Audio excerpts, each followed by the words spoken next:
The majestic Christ commands you. God the Father commands you.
himself who commands you.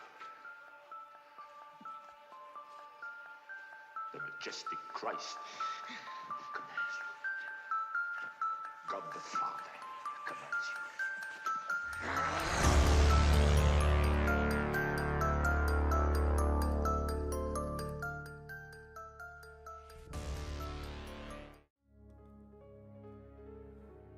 Hello. Welcome to the Lofti Lair.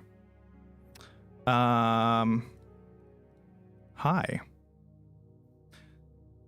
There's a coffin somewhere behind me.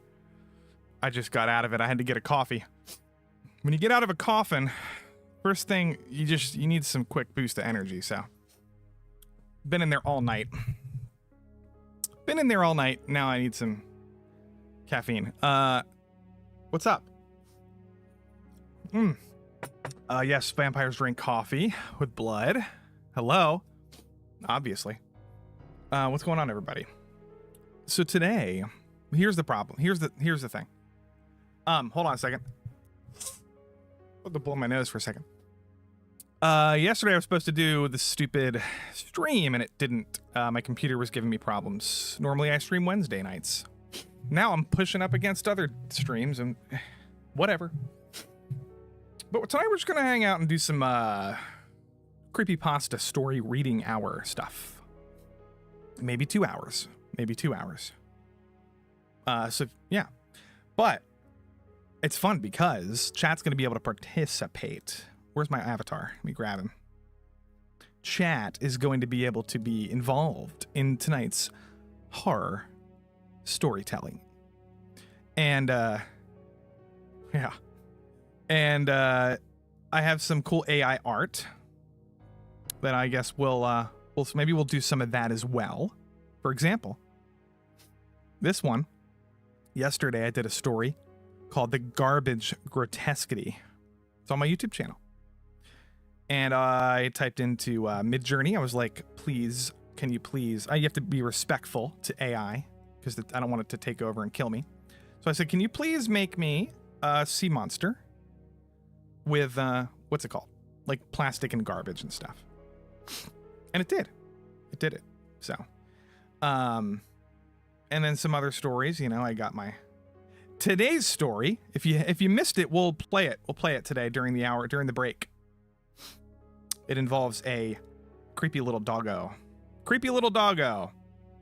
And this is also ChatGPT. I told it to make a creepy dog, and it did. And, or a creepy but adorable dog, and it did. Can you guys hear me okay? I'm gonna have to reset my music here because I can't hear my own music, and it shuts off sometimes. So anyway, we'll get back to that in a little bit. But here's the deal. We're gonna do the first half of the stream is going to be either fun ChatGPT chat participation story hour or Lovecraft story hour, where I'm going to read a Lovecraft short story.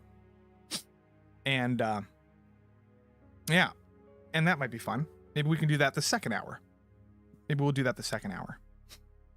First hour, we'll do some ChatGPT stuff. Now, where's my let me minimize this thing. Now let me do this for a second. Oh, by the way, guys, this is the story that I was going to do. Play during the break. Beware of dog. But here's ChatGPT. Now, what we can do is we'll figure this out as we come along to do this. I'm gonna have you guys give me some prompts, and we're gonna do this.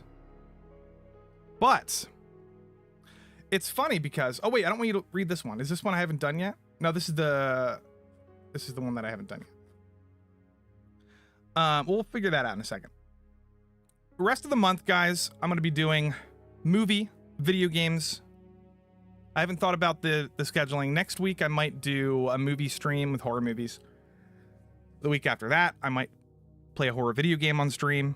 And the week after that, maybe we'll have a panel big panel, talk about horror stuff. There's a shot that I might be having Christopher Gore come on for my Gore-tastic horror stream at the end of the month. So Chris Gore might make an appearance, but however, that might have to be rescheduled to an earlier time of day because he's busy in the evenings. So I will let you know about that one. But chat, here's what I want to know. I want to know. What I'm going to have you do, basically, is give me a topic. And what I will do is essentially fill it into ChatGPT, and then we'll just read it. But what I'm going to have you do is give me a setting. I'm going to have you give me a threat, some sort of creepy thing. And we'll blend the two together, and then we'll do the thing. Is anyone going to see The Exorcist, by the way? My dad's watching it tonight. I didn't get to go. But I kind of want to see it, the new Exorcist movie. Apparently it's getting backlash from the critics because it's anti-abortion or something? I don't know. So here's what we're going to do, chat. Where's it at? Here it is. You're going to give me a prompt. Now, I wanted to wait till more people were here. Maybe we'll wait like a couple minutes to figure that out. Actually, I guess I could do this. In the meantime. So I have these like every day I post these on my YouTube channel, and they're just like creepypasta stories that ChatGPT's done. I'm sure some of you've seen them. So I'm doing that every day of the month. Here's another one. This is a cute little Cuba. Adorable little thing. I was gonna see if I could find. Oh, we did a really fun Movie Cynic breakdown the other day with a little platoon about Halloween. If you want to check that out. I don't think I have much else horror related going on. I watched The Fog recently. That was a good movie. Very good movie. I rewatched Halloween recently. And then what I thought we could do at the end of the stream is either read this story, The Cats of Ulthar by H.P. Lovecraft, or a couple smaller stories. This one I might read, The Thing in the Moonlight. And then there's one called What the Moon Brings. And then there's Azathoth, short story. And then there's one called... These are very short. That's why I picked them. The other ones are... H.P. Lovecraft is sort of... Oh, it's interesting. Lovecraft is a genius. I prefer his like longish stuff, like Cthulhu and Mountains of Madness and stuff like that. However, The Cats of Ulthar is a very nice short read, and so are two others that I want to pick, and you guys can tell me which one to read. What's going on, buddy? Alex and SMD and other people. Sherry. Well, I guess we could get into the... I guess we could start off... Whoever's here. We can start off with, let's see here. We could start off with a prompt. I want everybody in chat to give me their own, you just, whatever you want to say. I'll pick one. I want you to give me a setting where a horror short story can take place. Let's go to ChatGPT here. Actually, we'll do this after we do the AI art for the story. So go ahead, give me a setting. Any setting. It could be funny, it could be scary, it could be whatever. And then I'm going to take that setting and I'm going to write a little blurb. Now I'm going to do this imagine artwork. I can show you this a while. This is my Discord. So I've been doing conjuring some Cthulhu art, AI art, and it's been giving me some interesting things. Let's see here. Cottontail stalking Camelot, the dangers of crazy VTuber lust. Is she? Bro, tell her to stalk me instead. I'll take it. I'll take the hit for the team. I'll take it. She follows me. She can stalk me. And then I generated some Poe. Look at this. All I typed in was Edgar Allan Poe portrait, and this is what popped up. This is what popped up. Pretty good. Pretty good AI art for Midjourney's getting better. Midjourney's getting better. Midjourney's doing pretty good. Here's my Lovecraft, HP Lovecraft portrait. This is a good one. There's a couple other ones here. This one's nice. I just typed in HP Lovecraft, Edgar Allan Poe, and it just popped it up, man. This is a nice wall. This would be a good cell phone wallpaper. Holy moly. Here's another good cell phone wallpaper. I need to get an AI for my cell phone wallpaper. I might use this one. This is a nice one. Anyway, this is very easy to do. Just get a Discord and get Midjourney for free, and you can do all this stuff. This is nice. So I got a couple no, I didn't get any submissions yet. Hold on. You're a good man sacrificing yourself like that. Hey, buddy. I know, right? It's like, you gotta help my friends. I gotta take one for the team. I gotta be sacrificial. And I gotta, Camelot's got enough on his plate. I'll take it. I'll VTuber off of him if he's being stalked. Somebody has to give me a prompt. Did I not even say that? You're supposed to give me a prompt. A setting. Any setting that takes place in a horror would be fun for a horror story. Give me a setting.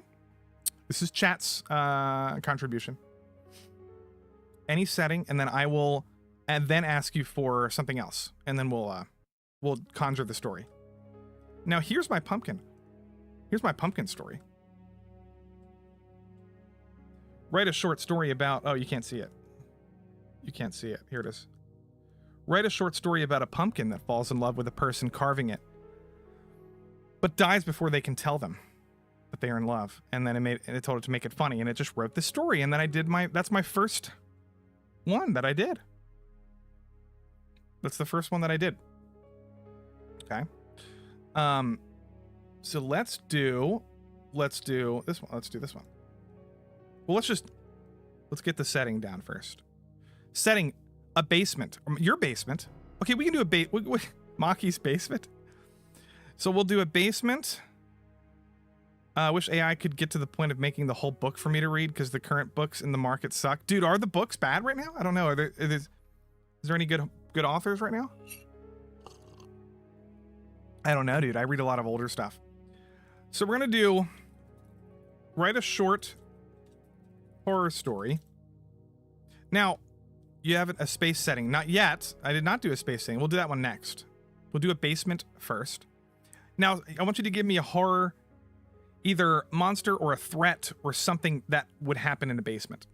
Doesn't have to be actually happen in a basement. Just anything. It could be anything. Any kind of threat. And the more random, the better. Some threat. Some threatening thing for a horror story. It could be a monster. It could be a disaster. It could be a guy has constipation. It could be anything. A short story that takes place in a basement. Okay, we got that out of the way. Yes, books are bad like TV. Dude, I'm sure there's good authors and good books somewhere out there. You might have to get involved in some sort of like nerd book club or something that's not woke and cringe. But I've read a good short horror story recently by Dan Schoen. Highly recommend him. He's a somewhat current author. His name is Dan, and his last name is Chaon. He writes some good stuff. Here we go. So we got plague rat infestation or mutant pear preserves. Holy crap. Okay, well, I'm going to do the mutant pear preserves because then the other person, because it's in Maki's basement. Write a short horror story that takes place in a basement. Okay, hold on. Let me figure this out.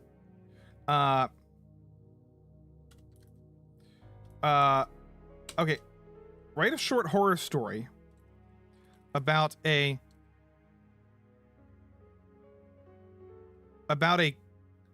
collection of pear preserves in a dark basement. Okay, here we go. Horror story set in a dark basement about a collection of pear preserves that that mutate and exact revenge on the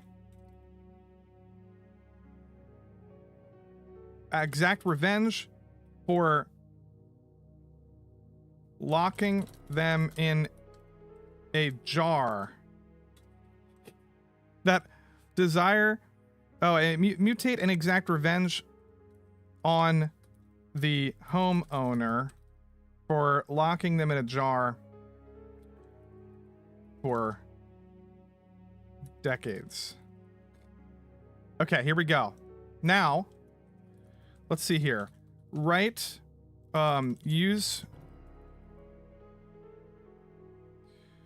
say use humor, and then also, I'm gonna name the guy. No, I'm just gonna see what it comes up with. I'm just gonna make sure it adds a little bit of humor to it. And we'll just see what happens. Here we go. All right. Okay, I'm gonna let it generate, and then we're gonna read it. Is the music too loud, or is it just right? Or is it too soft? Which one of this? What's that story where it's just the porridge is just right, or whatever? I think it's done. Okay, here it is. Here we go, chat. Here we go, chat. All right, chat. Let me do my thing. Let me go back into the corner a little bit. And this is the... I'm gonna name it. We're gonna call it the pear. Wait, what should we call it? How about this? Write a... come up with a title about a mutant hair in a mutant pear for a horror story about a mutant pear.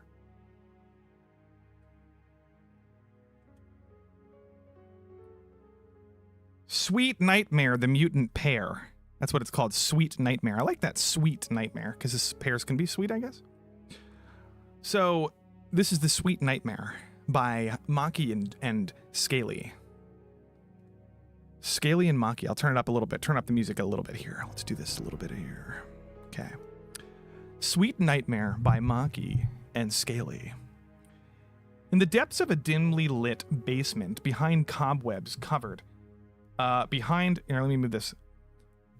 cobweb-covered shelves and forgotten boxes of old junk, there sat a solitary jar of pear preserves. This wasn't just any jar of preserves, it was an ancient relic, sealed with an ornate lid that had seen better days.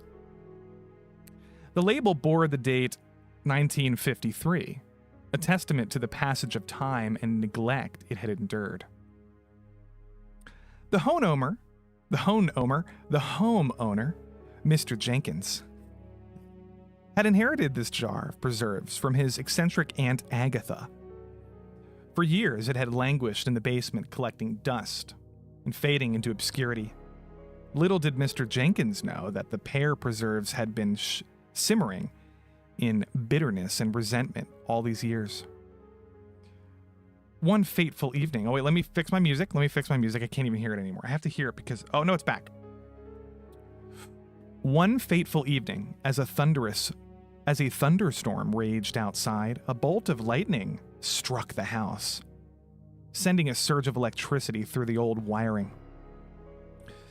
The basement's ancient light bulb flickered and died, plunging the cellar into darkness. And in that inky blackness, the pear preserve began to stir. From within the jar, a low, gurgling laughter emanated, followed by a chorus of tiny, eerie voices. At last! One of them exclaimed in a high-pitched, syrupy tone. Freedom! Freedom!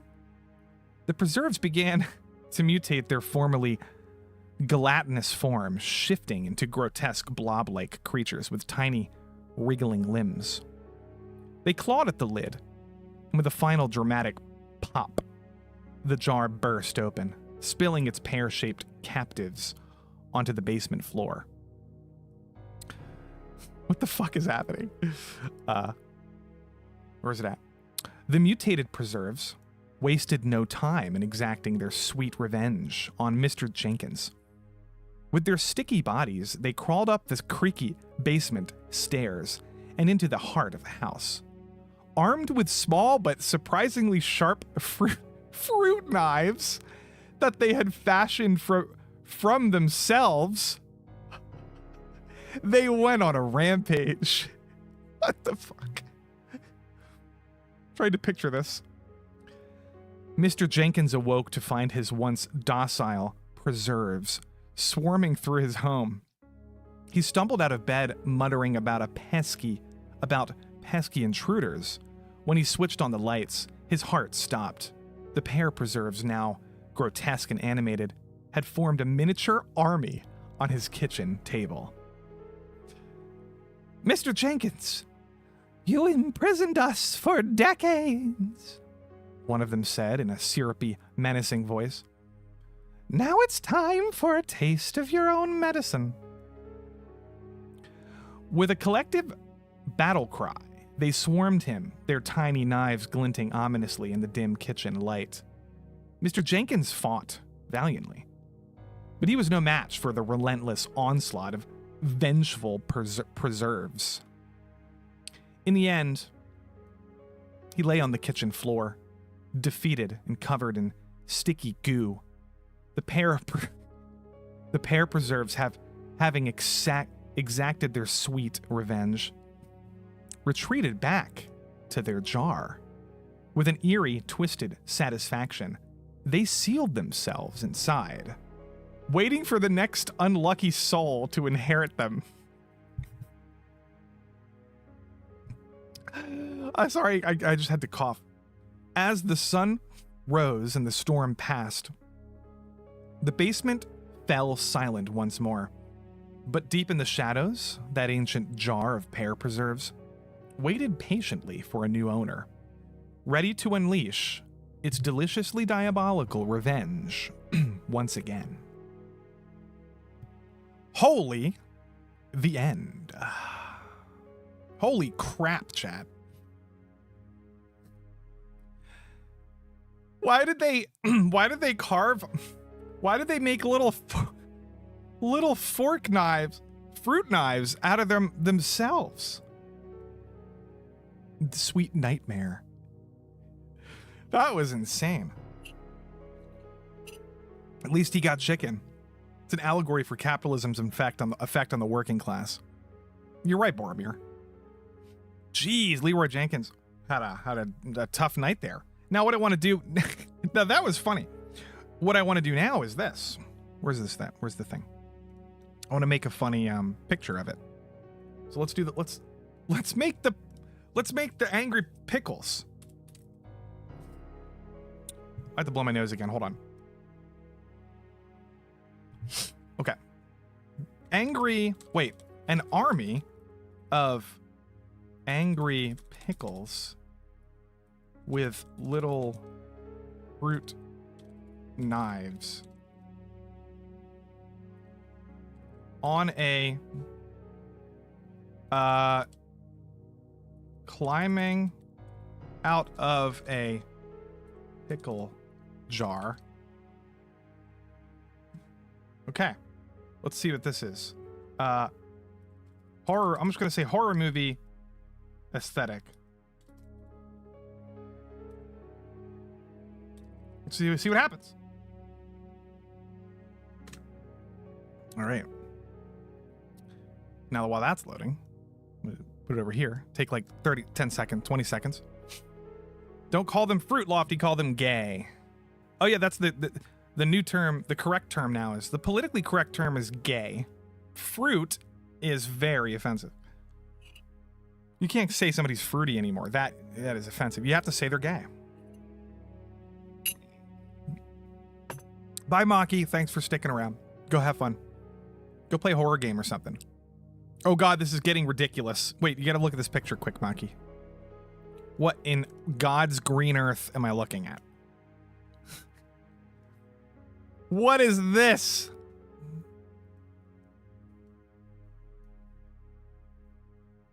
This is horrifying. Angry pickles, guys. None of them have knives, but this is way scarier than I actually... Imagine a bunch of these things trying to kill you.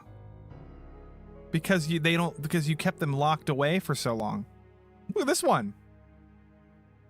That is horrifying. This one's creepy too. This one has a bunch of weird faces. Like, holy crap, guys. Hey, honey bun. That's funny, man. Well, anyway, have fun gaming. Yeah, you should have left. You should have left for that. That's terrifying. Wow. Well, that was fun. Let's do another one. Let's do another one. Whoever's here currently, if you didn't get to participate in the first one, I want you guys to all give me a setting that would be fun for a horror story. And I'm going to use ChatGPT to conjure a story based on the setting that you choose. And then I'll have you pick one more parameter. So everybody give me a setting. The last one took place in a basement. Oh no, you know what? Yeah. Give me a setting. I'm going to use... Somebody gave one earlier. Unless you want to change your mind, buddy. Scaly. We can do a space one. No one... You saw No One Will Save You, Sherry? Oh, I actually kind of agree with your rating, to be honest. It was very entertaining. And it was like... You know, I just haven't seen an alien invasion movie like that at all, ever. Ever. It's like a combination of a alien invasion movie and a home invasion movie. Just doesn't... You don't never see that. A very unique movie. I might give it a 9, but it might be an 8.5. You're probably on point. If you're really adventurous for writing stories, you can ChatGPT Plus for $20 per month? Bro, explain to me what that even means. I have 3.5. I should though, because I should do that because I'm doing a 31 stories in 31 days for October. The Cosby Suite. Okay, so we have a Cosby Suite. Right now I'm taking submissions for a setting for a horror story, and then I'm going to generate it right here. I'm going to read it. The last one we did was really funny. It was a basement, and it was about pickles. So we have the Cosby Suite. We have... Oh, hi, Flaccid. We have space. Somebody said space. Let's see here. Hi, Flaccid. Let's do... Should we do the Cosby Suite? I don't think... See, the thing about ChatGPT is... Oh, my God! It didn't pop up. Oh, fuck. I think I blocked it. It was supposed to give you a little alert button thingy-majig. 6-month membership. Flaccid. Hit the like button or you'll be banned. Thank you, Flaccid. Thanks for the reminder.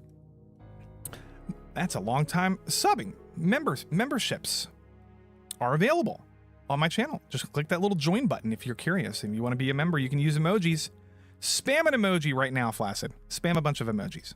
Show everybody what they're missing out on. Space above. Yeah, I don't think the Cosby Suite thing, I don't think it's going... ChatGPT is going to reference that properly. But we could do space one. Okay, Anon gave me a whole thing. Japanese bathhouse haunted by an evil truck spirit hellbent on transporting its victims to another world. Now, I could do that one. I could throw that one in.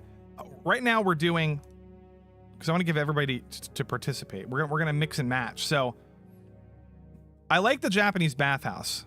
Let's do a bathhouse, but I want somebody else to come up with a horror story threat. It could be a monster, or it could be anything, but it has to be a threat. Has to be a threat. So we're gonna do a Japanese bathhouse.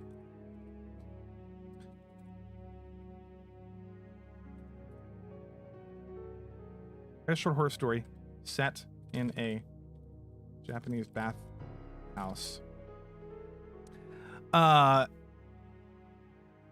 then we got to come up with a threat. So any threat could be anything. Zombie apocalypse is kind of boring, so don't pick a boring one, but do something funny. I'll just give an example, but that's like an example of a threat. Now, other ones I've done, I did one about clowns, balloon clowns, spinning making balloon animals that come to life. That was a funny one. Klaus Schwab, haunted by Klaus Schwab.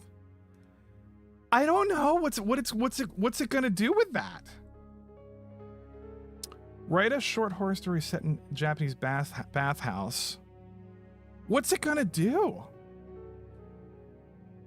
What is Anita 2300? What are these things? I don't even know who Klaus Schwab is. I think he's that who's that guy? Oh, Agenda 2030. Oh, that's the climate change guy. I don't know. Should I do Klaus Schwab? Let's come up with a let's find one that ChatGPT is probably gonna. I don't think they're gonna even. I could try it. Ape on Viagra sounds fun. Let's do that one. I could try it, be more experimental, but I want to read funny stories. I don't know if it's gonna be a good one. Write a short story set in a Japanese bathhouse about an ape. No, about a rabid ape terrorizing a rabid ape on I don't know if I can say Viagra. Rabid ape on Viagra? I don't think I can say it. Let me see what happens here.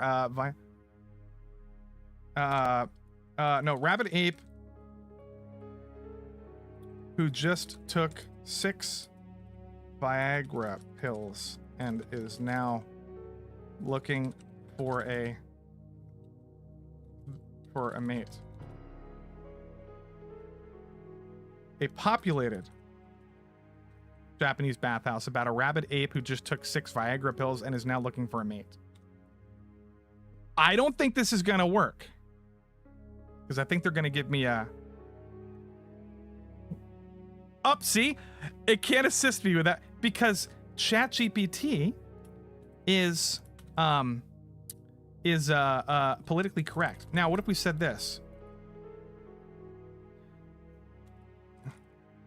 A rabid ape who is desperately looking for a mate. No, a rabid ape who is looking for a mate. There we go. Let's see if it does something with this.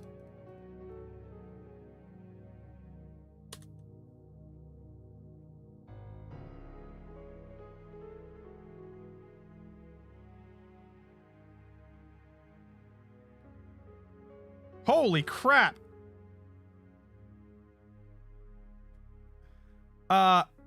Wait, let me rewrite this for a second. Let me rewrite this. Let me just see if this, wait, before I read this one.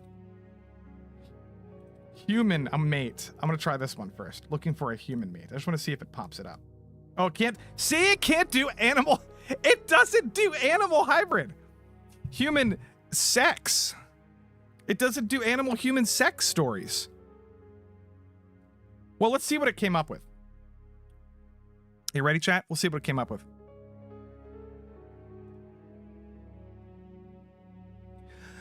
In a secluded corner of Japan, nestled among ancient bamboo forests, there stood a traditional bathhouse known as Yurei no Yu, the bathhouse of the ghosts. It was a place shrouded in myths and legends, with its dimly lit, steamy waters and the eerie silence that hung in the air. On one moonless night, as a thick mist rolled in from the surrounding woods, the tranquility of Yurei no Yu was shattered by a terrifying intrusion. A large rabid ape, its fur matted and mangy, crashed through the entrance, snarling and foaming at the mouth. Uh-oh, it's getting a little racist. The unsuspecting patrons, high 300 meters. What's going on? The unsuspecting patrons of the bathhouse screamed in terror as they scrambled to exit the hot waters. The frantic ape, fueled by madness, roamed through the bathhouse, its footsteps echoing eerily in the tiled halls. Yoko, a young woman with raven black hair and almond eyes, found herself cornered in a dimly lit corridor as she had come to the bathhouse seeking solace from her troubled thoughts, but had stumbled upon a nightmare instead. The rabid ape, with eyes filled with madness and longing, approached her. Yoko's heart pounded in her chest as she backed away, her trembling hands clutching a small bamboo ladle. She splashed hot water from a nearby basin at the ape, hoping to ward it off, but it only seemed to agitate the creature further. The ape, driven by unnatural obsession, lunged at Yoko with a terrifying howl, just as it was about to sink its sharp teeth into her. An eerie whisper floated through the corridor. It was a haunting voice, an ancient and ethereal, calling out the ape's name. Hanuman. Hanuman. This might get a little crazy. The rabid ape froze, its red-rimmed eyes locking onto the source of the voice. The spectral figure emerged from the steam, a ghostly woman with long flowing hair and a serene smile. She was the spirit of a woman who had tragically drowned in the bathhouse decades ago. "Come, Hanuman," she whispered, her voice a siren's call. "Your search for a mate is over. Join me in the afterlife, and together we shall find peace." The rabid ape, Hanuman, hesitated for a moment, torn between his mad desire and the promise of eternal tranquility. With a final mournful howl, he turned away from Yoko and followed the ghostly woman into the swirling mist. The bathhouse of Yurei no Yu fell silent once more as the mist enveloped the pair and they vanished into the unknown. Yoko, trembling and shaken, emerged from her hiding place, forever haunted by the night she had come face to face with a rabid ape's relentless and otherworldly pursuit of love. Yikes! Yikes! She got away with, she escaped a tragedy. Holy crap, Yoko. Yoko was almost just, her body would have been torn to pieces. Well, that actually wasn't too bad. That actually wasn't too bad. Now we got to go back to the Discord and make a picture of it. What's up, everybody? Who's here now? Other people showed up. What's up, Jegson Voorhees? I did not read Lovecraft. That's coming up. Pretty good hanging out. Spooky. Oh, you're hanging out with being spooky. I thought you meant with spooky. Oh, man. I should have called her. Yeah, it should have been Harambe. Let's do this. Let's make a picture of what we just read. Hold on, let me fix this. So we're gonna do this. This is an AI art, and it's gonna prompt a rabid ape roaming the halls. Rabid ape running around inside a Japanese bath house. scaring people. I mean, I can't really tell it. I just have to describe it. This is different than telling it like motivations. So this should work. Rabbit ape running, rampaging inside a Japanese bathhouse, scaring people. Let's see what happens. Saved by the ghost. The ape would have saved her like Harambe. This is true. This is true.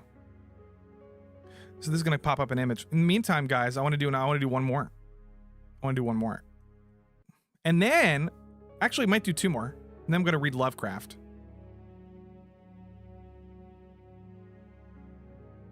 No, I might do one more. I'll do. Wait a minute. Oh, that's what I was gonna do. I was gonna show you the one that I did. How many of you has saw the dog one today? Did anybody watch the dog video that I made today? Rab, here it is. Here it is. Oh my God. Okay. That's scary. Oh my God. These are pretty good. These are pretty good. Look at this one. This one's intense. No, wait, this is the best one. Look, there's other monkeys. No, they're not. Yeah, there's some monkeys there. See, look, you can just easily make a story and then give it a cover. And easily, it's so easy. In like 30 seconds. 30 seconds. There's Harambe. This is pretty good. Do you use any Lornas? I don't, buddy. I just use... Lately, I haven't had much time to spend a lot of time doing AI stuff, so I'm using mid-journey prompts, and I just do, like... I do a bunch of them. You know, like Edgar Allan Poe. Let's see. What else have I done? I don't really want to give too much of these away. I don't want to give too much of my stuff away. Oh, this was cool. This was a really good... Look at this one. This was a garbage monster made of garbage. I actually wrote a story about that the other day. I didn't write it. ChatGPT wrote it, but I did that for my YouTube channel. This one's pretty creepy. I went with this one. I went with one of these. The top right one. But like, this is pretty good, man. It's pretty good. He's just hanging around. Kong says he wants... I'm gonna do one more. I want everybody who's listening, I want you to give me a setting for a horror movie. A setting for a horror movie. And then... Or for a horror short story. And then I want... and then we're gonna do a monster after. A monster prompt after that. So let's do the setting first. We'll do one more. And then we're gonna... I'm gonna do a little Lovecraft short story, and then I might end it with end the stream a little bit later on with some more of these in the background. But next week, guys, here's the thing about next week. Next week is next Thursday is The Fall of the House of Usher comes out on Netflix, and on Wednesday, the day before, I'm gonna do a whole Edgar Allan Poe stream. So I'm gonna read some short Edgar Allan Poe stories. Next week, next Wednesday, and I'm going to maybe we'll talk about other adaptations, other Edgar Allan Poe adaptations, like movies. Perhaps I'll watch the new one that came out with Christian Bale last year. Trapped Inside a Coffin, Asylum, Joe Biden's Basement, a cabin in Louisiana Bayou, Epstein Island, oh boy, Camelot's House. Okay, hold on. Okay, hold on. Oh boy, let me think. Look, ChatGPT is not based enough to do some of those. Because look what it says. I'm sorry I can't assist you with that request because I used the word human male, like mating between a male and an animal. Just doesn't want to do certain things. So I'm gonna pick this. We're gonna do Camelot. We're going to do Camelot's House, but we're going to do Camelot's House. No. How about this? Okay, how about this? How about a race, Camelot driving a race car, and I want you guys to come up with something funny that is in the car right behind him, chasing him around the racetrack. And that's going to be the short horror story. So it's going to be about Camelot driving his race car. Okay.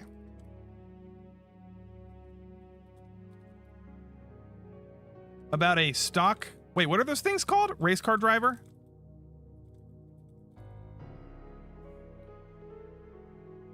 Race car driver who is being chased by a... What's it being chased by? What's funny that Camelot that's driving a car next to him and he's trying to win the race, but this thing is right next to him. Huge nose. A huge nose. A headless body. Baby Yoda. A huge nose on the hood of the car behind him. A huge nose on the hood of the car by a giant nose with wheels. Oh my god. Hold on a second. Let me adjust. Let me edit some of this. Write a short horror story about a race car driver who is about to... Wait, how do I... Should he be in the middle of a race or at the end of the race? Race car driver who is being chased. I'm going to say in Alabama. Who's being chased by a giant nose with wheels. Now, what can we add to this? Yeah, he wrecked the car on purpose just to break his nose, I think. His gay thoughts are chasing him. Headless... Kathleen Kennedy chasing him down. Kathleen Kennedy would be funny. I want to do a giant nose. And then giant wheels. I want to add something interesting to this story. The driver is wait. How about this? Oh man, let me think about this. The driver tries to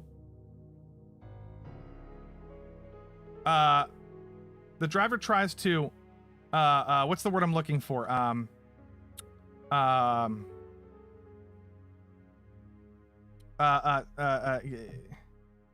What should we do, guys? Driver tries to spray.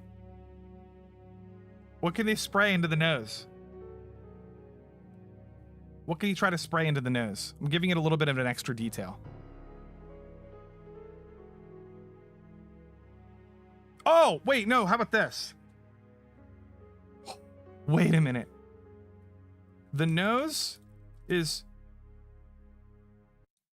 trying to snort the driver inside of its nostrils, and the driver is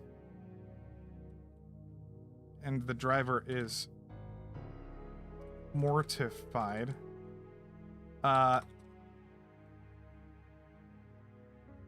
The driver has only one weapon.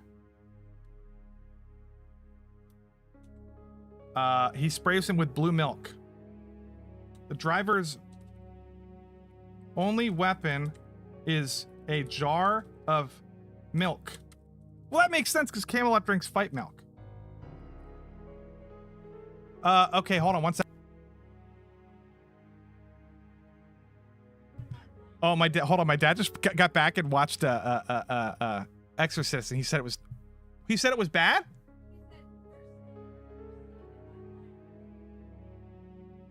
That's funny. Oh, yeah. Okay, thank you. Sorry, that was confusing. My dad apparently hated the new Exorcist movie.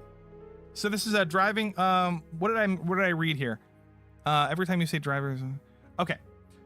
Driver's only weapon is a jar of milk and eggs that he must use to defeat the nose. Okay. Include a twist ending. Make it funny. And I'm giving it other What else can we say one more time here? Oh, that should be enough. That should be enough. Write a short horror story about a race car driver in Alabama who is being chased by a giant nose with wheels. The nose is trying to snort the driver inside of its nostrils, and the driver is mortified. The driver's only weapon is a jar of milk and eggs, and he must use to defeat the nose. Put a twist ending, make it funny. Okay, here we go. Generation. Wait, it is milk and eggs, right? That's what he drinks. A glass of milk and eggs. A jar of milk and eggs? That makes sense. A jar of milk and eggs. Okay, ready? Holy crap. This might... Okay. It's doing its thing. It's doing its thing. Leave it alone. Okay, leave it alone, chat. No, my dad... He's pretty good taste in horror movies. He said it was really bad. Apparently that movie sucks ass. Okay, chat. Are you ready for this? It's already done. Oh! It's kind of an interesting one. Holy crap. Are you ready, chat? I'm just checking something. Okay. All right. Time to read the story. In the heart of Alabama. Let me move this. In the heart of Alabama. On a moonless night. At the infamous Talladega Superspeedway. Race car driver Bubba Thompson. Wait, I gotta do this again, but I gotta say his name is Camelot. Hold on. I can't do Bubba. I mean, that is hilarious. Wait, should we just keep it Bubba Thompson? I want it to be Camelot.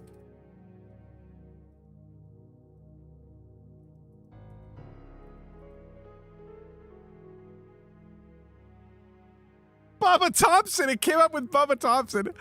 That's kind of insane.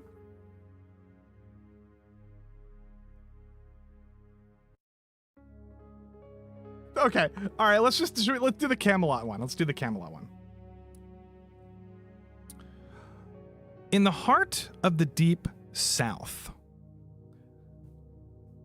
on a blistering summer day, at the infamous Talladega Superspeedway. Oh, I just did the same thing. Race car driver Camelot Jones. Oh, I found his name. We can dox him now.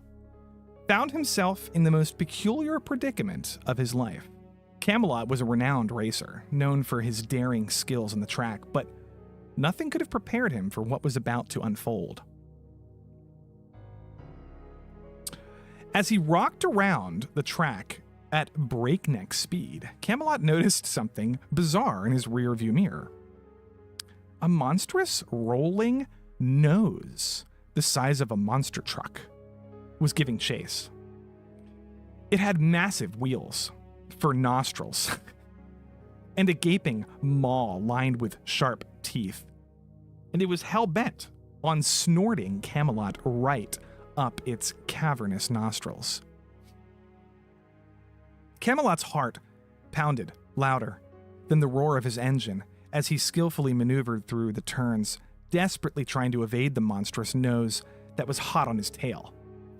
The nose relentlessly pursued, its sinister snorts shaking the very ground. Desperation kicked in, and Camelot knew he had to act fast.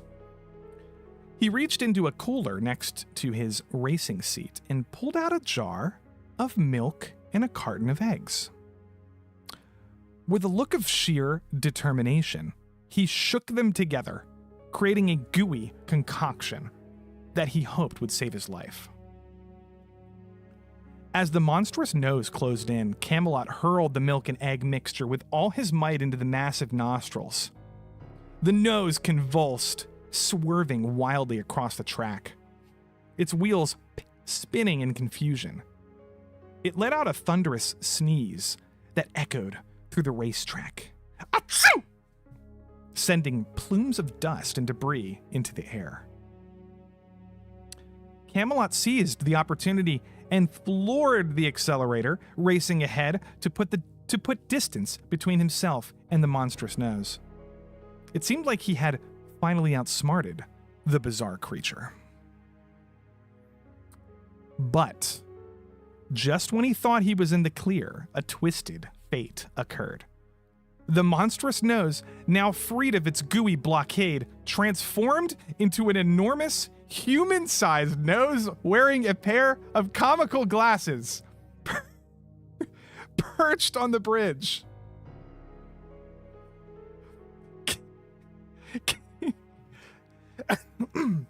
Camelot blinked in disbelief as the nose spoke in a nasal tone.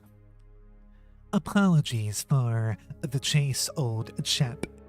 You see, I have been searching for my missing spectacles, and I mistook you for a potential candidate to house them.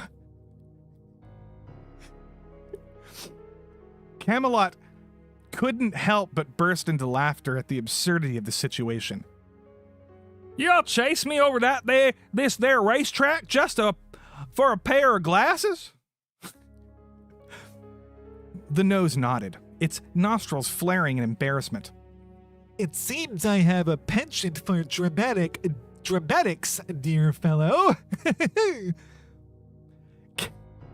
Camelot reached into his car and handed the nose the pair of comically oversized glasses that had been lying on its dashboard. The nose's nasal eyes lit up with delight as it placed the glasses back on its bridge. With a courteous nod, the now spectacled nose rolled away, its wheels spinning like a defeated clown car. Camelot watched in amazement as the monstrous nose disappeared into the horizon, leaving behind nothing but a trail of dust and confusion. As Camelot continued his race, he couldn't help but chuckle at the bizarre and comical twist of fate. Little did he know that he had just added another tall tale to the legendary adventures of Camelot Jones, the racer who outran a nose on wheels.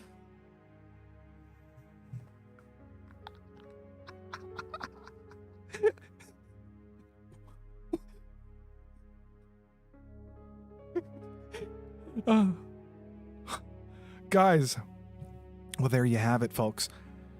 The Legend of Camelot Jones by ChatGPT. Well, that took an unexpected turn of events. Holy shit. That was funny. Camelot, Snake, I want you to email this to Camelot so he can read it. But I don't have his autograph. Autograph. I don't have his phone number, so I don't know how to do it. What should I do? How should I do this? Let me think. I'm gonna tell Nick Ricada to message Camelot his number, my number, so we can get in touch. Because if I tag him on Twitter with this video, he won't ever see it because he's banned. Or you guys could just go in his chat next time and tell him about this stream. Maybe he'll watch it. It's like Buckaroo Banzai, but Camelot. Pretty sure Camelot would still smash, though. Make Ginger. Oh, dude, I'm on Ginger's stream tomorrow night. I'm on Ginger's stream. Maybe I'll bring it up then. I'm gonna, guys, I'm gonna make this into a little short video, and I'll post it on Twitter and YouTube. That'd be funny because that was actually fucking hilarious. So that was unexpected, guys. That was funny. What I'm gonna do next is we're gonna do a couple more of these after we do a Lovecraft break with a Lovecraft story. However, in the meantime, I have to go get more coffee, but I'm gonna play for you. I'm gonna what's this called? I'm gonna play for you how do I do this? I'm gonna stream snipe my own. No. What's it called? The thing that XQC does. I'm gonna steal my own content. Which one of these should I play for you guys while I go get my coffee? They're all funny. This one, if you haven't seen it today, maybe I'll play the dog one. I could play the zombie one. Have you guys seen the zombie one? That's my favorite. That's my favorite so far. Also Percy's Passion, but I think maybe a lot of people have seen it. I'll play the zombie one. Gorging George. Actually, wait. The Deadly Confession is funny. Deadly Confession's funny. Yeah, let me do this. Let's do the zombie one. Now, whoopsies. Let me shrink it. Okay, we're going to steal my own content, guys. We're going to steal my own content. Okay, I'm going to play this for you while I go get my coffee. It's like 5 minutes. And then this one's funny. But then we're going to come back and do a H.P. Lovecraft short story. And I'll let you guys choose. You can pick between two. I'll pick two, and then you can decide which one. Here it is. I'm going to turn this down. I'm going to turn the desktop audio up. Is this loud enough? In the event of a zombie apocalypse occurring in your lifetime, one might think it's safe and perfectly rational to swim out to sea as a means of escape. Perhaps you are under the impression that a life vest in this situation might in fact be a life saver. I'll be right back. Enjoy this story. Well, while I get my coffee. If you do find yourself wading in a body of water during this undead invasion, I implore you to heed the following warning. Do not look down. This is the dimension of artificiality. It is an area which we call the Lofti Lair. Gorging George by ChatGPT. Once upon a midnight dreary, while a zombie, weak and weary, pondered a life both bleak and dreary, he meandered with a stagger and a stumble, down to where the ocean did grumble. His name, he thought, was Gorging George, though his memories were a fog of forgotten forge. With a clumsy step and an oopsie daisy, George toppled into the ocean wavy, his body bobbing, then sinking, all while his one good eye was blinking. Oh, botheration! I seem to be in a waterlogged situation, he thought, his brain a murky concoction of rot and speculation. Down, down George sank into the watery abyss dank. He landed with a splash and a clunk, discovering a sunken jet long ago debunked. The aircraft, a colossal 747, its metal body kissed by seaweeds, seemed a mysterious underwater haven. George's decaying senses perceived a gaggle of moans, a symphony of underwater groans. Zombies! Trapped in this watery grave, his rotting heart swelled brave. Fear not, my sunken brethren! I shall be your oceanic shepherd! George grumbled, his vocal cords a rusty rumble. Inside the drowned giant bird of metal, zombies sat, their gazes somewhat nettled. George spied inflatable life jackets, his single eye twinkling like neglected trinkets. Ah! Those floaty things should work a treat, George thought, his brain cells doing a clumsy fleet. With gurgles and groans, he distributed the inflatables to the watery tomb's occupants, his fingers fumbling, their gestures being quite inadvertent. The inflatable vests, bloated and puffy, their ascension somewhat scruffy. The seawater bubbled with chuckles and burbles as the zombies rose, their motions like sea turtles. They broke the ocean's surface with splashes and plops, their bodies doing haphazard hops. The moon gawked at this aquatic spectacle, the waves playing a giggly recital. George and his newly liberated band bobbed towards the land, their course unplanned. To land! To land! George's thoughts clamored, his decaying brain somewhat enamored. The beach welcomed the sodden horde, their arrival causing quite the chord. The seagulls squawked, the crabs skittered, as the zombies, with their life jackets, twittered. Their journey from the watery deep was a tale that would make any sailor weep. They staggered forth, their steps a clumsy dance, back to the land of zombie romance. The sight of zombies with life jackets draped caused the town's other undead to gape. "Floaty zombies!" they croaked, their laughter like a choir unprovoked. George, now a submerged hero, grinned, his tooth a lone rusty sparrow. Oh no, I'm back. My buoyant friends, let us wander. Let our undead lives grow fonder. And so, the zombies roamed and rambled, their steps a funny bumbling amble, while George, with his soggy cloak, became the legend, the buoyant bloke. The land echoed with his giggles and roars as George and his pals explored new shores, their adventure a funny horror lore, a chucklesome tale of the ocean floor. George did gorge later that day. Yes, he did. He ate his fill. Yes, he did. Bones and all. As did the rest of his resurfaced horde.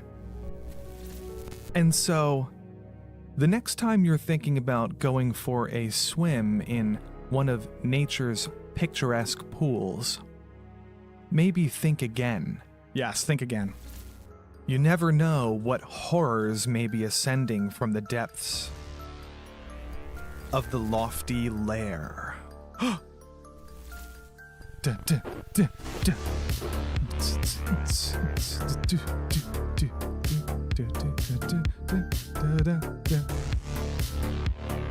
Okay.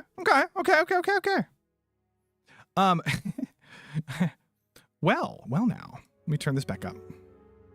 My music back up. So that was like a little story. Now there's a bunch of those. If you liked it, you can watch one every day. There's one every day. You can also go to, if you want, if you're driving or something, you can go to the playlist and it'll just play all of them. Just little short stories, guys. Little short stories. Now what we're gonna do? Okay. Now what we're gonna do is this. I gotta tweet this out because I think some people want. I want to see if I can. We're gonna read an H.P. Lovecraft short story. We're going to read an H.P. Lovecraft. I was trying to do a morals to the of the story on each video, each of the videos you did. Nice. Oh, you did? Did you do that on Twitter or something? So here is the options, guys. You have two options: the Cats of Ulthar, or I don't want to do this one. I don't want to do this one. I don't want to do this one. Let me fix this. I don't want to do this one. It's either going to be the Cats of Ulthar or how do I search?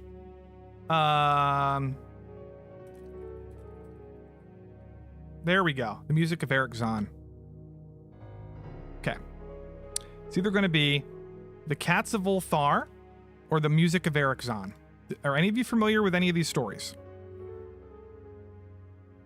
Now, this is a phenomenal H.P. Lovecraft short story. It's one of my favorites. However, the Cats is also really good, and a lot of people like it maybe better than I don't really know. I think they're both really good. Cats of Ulthar is about this like village with these creepy cats. And people like behave horribly to the cats, and then they I don't want to give too much away, but it's a pretty good one. Which one do you guys would you rather hear? And then the music of Eric Zahn. That might take about 20 minutes to read, or maybe 10 to 15 minutes to read either of them. Do the music one. You read the cat one. Music of Eric Zahn. Okay, let me look. Well, does everybody else agree? The music of Eric Zahn. Let me do this. Let me do this. The music. I'm looking for the PDF. PDF file.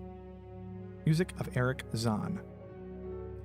University of Pennsylvania. PDF. Oh boy, well this is kind of weird. This is kind of weird.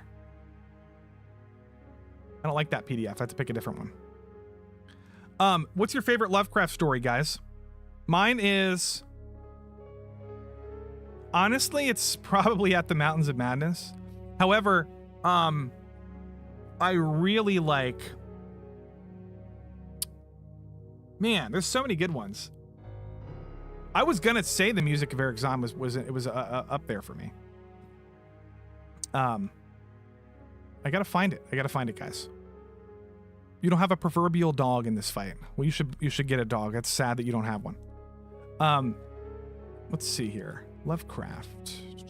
Trying to find one so you guys can read along if you want. I'll just do this one. It's not that bad. It's not that bad.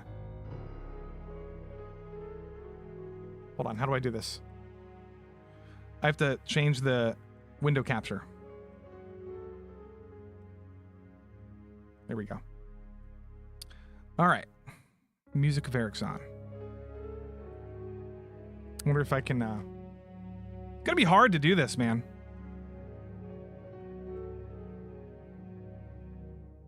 I'm gonna read it from my my book. I'm gonna read it from my book, and I gotta find my book. I'll be right back. What just happened? I got a noise. Prisoner of Azkaban. Hey, what's up, Blackest Night? We're gonna read H.P. Lovecraft short story. Give me a second. I gotta go get my book. I'll be right back.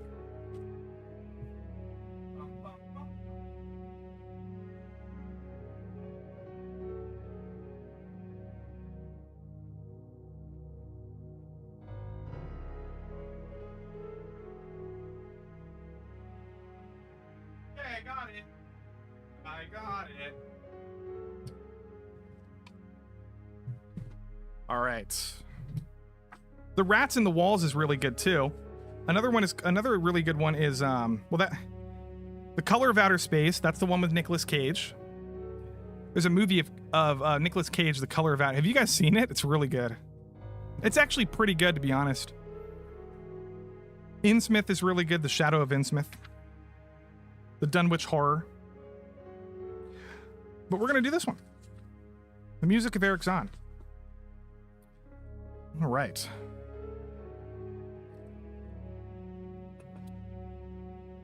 Are you ready, chat? I'll keep this up. You don't have to fucking read it along with it. I'll just read it, but in case you want to.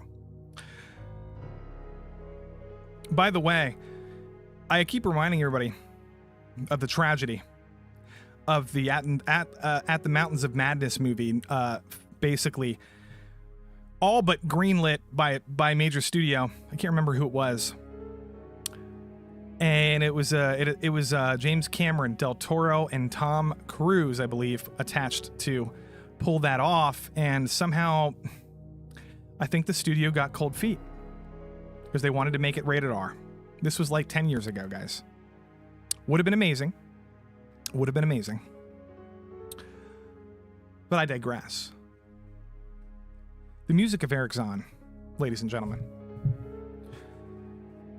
I have examined maps of the city with the greatest care, yet have never again found the Rue d'Azouil. These maps have not been modern maps alone, for I know that names change. I have, on the contrary, delved deeply into all the antiquities of the place. And have personally explored every region of whatever name which could possibly answer to the street I knew as the Rue d'Azouil. But despite all I have done, it remains a humiliating fact that I cannot find the house, the street, or even the locality where, during the last months of my impoverished life as a student of metaphysics at the university, I heard the music of Eric Zahn. Might even read this on the screen, to be honest. Give me a second, give me a second. Here we go. Here we go. So he's looking for the place. He can't find it. Can't quite find it. That my memory is broken, I do not wonder. For my Heath, physical and mental, was gravely disturbed throughout the period of my residence in the Rue d'Azouil. And I recall that I took none of my few acquaintances there.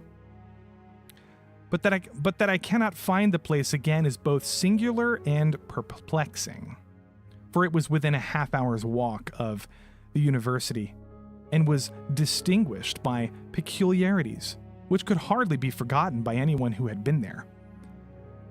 I have never met a person who has seen Rue d'Azouil. The how am I pronouncing this, chat? Rue d'Azil. The Rue d'Azil lay across a dark river, bordered by precipitous brick-bleared windows, warehouses, and spanned by a ponderous bridge of dark stone. It was always shadowy along that river, as if the smoke of neighboring factories shut out the sun perpetually.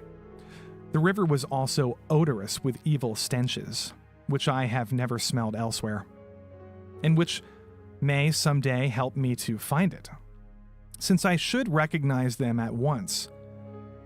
Beyond the bridge were narrow cobbled streets with rails. And then came the ascent, at first gradual but incredibly steep as the Rue d'Azil was reached. I have never seen another street as narrow and steep as the Rue d'Azil. It was almost a cliff closed to all vehicles, consisting in several places of flights of steps, and ending at the top in a lofty, ivied wall. Oh, I'm up there. Its paving was irregular, sometimes stone slabs, sometimes cobblestones, sometimes bare earth with struggling greenish-gray vegetation. The houses were tall. Whoops, let me fix this.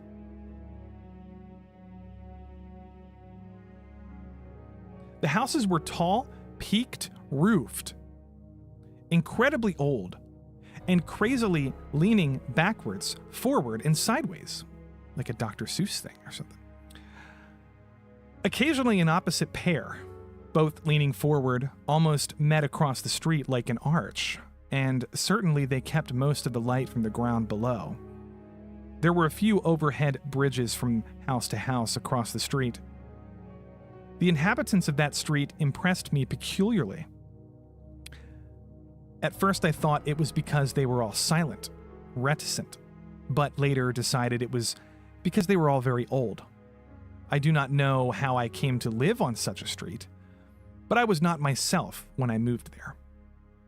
I had been living in many poor places, always evicted for want of money, until at last I came upon that tottering house in the Rue d'Azil,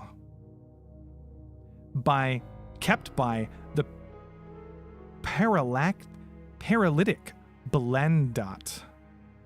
It was the third house from the top of the street, and by far the tallest of them. Interesting. I'm trying my best, guys. Sometimes it's hard to read this on the screen. My room was on the 5th story, the only inhabitant room there, since the house was almost empty. On the night I arrived, I heard strange music from the peaked garret overhead, and the next day asked old Blandat about it. He told me it was an old German viol player, a strange, dumb man who signed his name Eric Zahn, who played evenings in a cheap theater orchestra. Adding that Zahn's desire to play in the night after his return from the theater was the reason he had chosen this lofty and isolated garret room, whose single gable window was the only point on the street from which one could look over the terminating wall at the declivity and panorama beyond.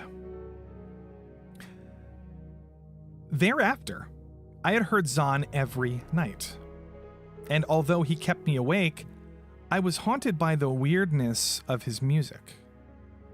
Knowing little of the art myself, I was yet certain that none of his harmonies had any relation to music I had heard before, and concluded he was a composer of highly original genius. The longer I listened, the more I was fascinated, until, after a week, I resolved to make the old man's acquaintance. Hello, Blackest Night in the chat. How are you doing? It's not easy to read aloud. I agree. All right. So he met the man's acquaintance. One night, as he was returning from his work, I intercepted Zahn in the hallway and told him that I would like to know him and be with him when he played. He was a small, lean, bent person with shabby clothes, blue eyes, grotesque, satyr-like face, and nearly bald head. And at my first words seemed both angered and frightened. My obvious friendliness, however, finally melted him, and he grudgingly mentioned to me to follow him up the dark, creaking, and rickety attic stairs. I'm going to shrink this screen so I can read it better. It's too big. Too big. Oh, fuck. I messed up your sound. I'm sorry.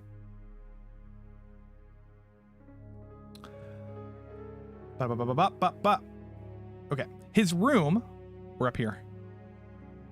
His room, one of only two in the steeply pitched garret, was on the west side, toward the high wall that formed the upper end of the street. Its size was very great and seemed greater because of its extraordinary bareness and neglect.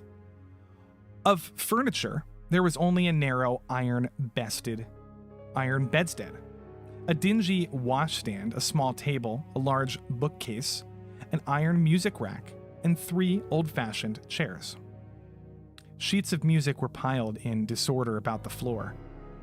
The walls were of bare boards and had probably never known plaster, whilst the abundance of dust and cobwebs made the place seem more deserted than inhabited. Evidently, Eric Zahn's world of beauty lay in some far cosmos of the imagination. Motioning me to sit down, the dumb man closed the door, turned the large wooden bolt, and lighted a candle to augment the one he had brought with him. He now removed his vial from the moth-eaten covering, and taking it, seated himself in the least uncomfortable of the chairs.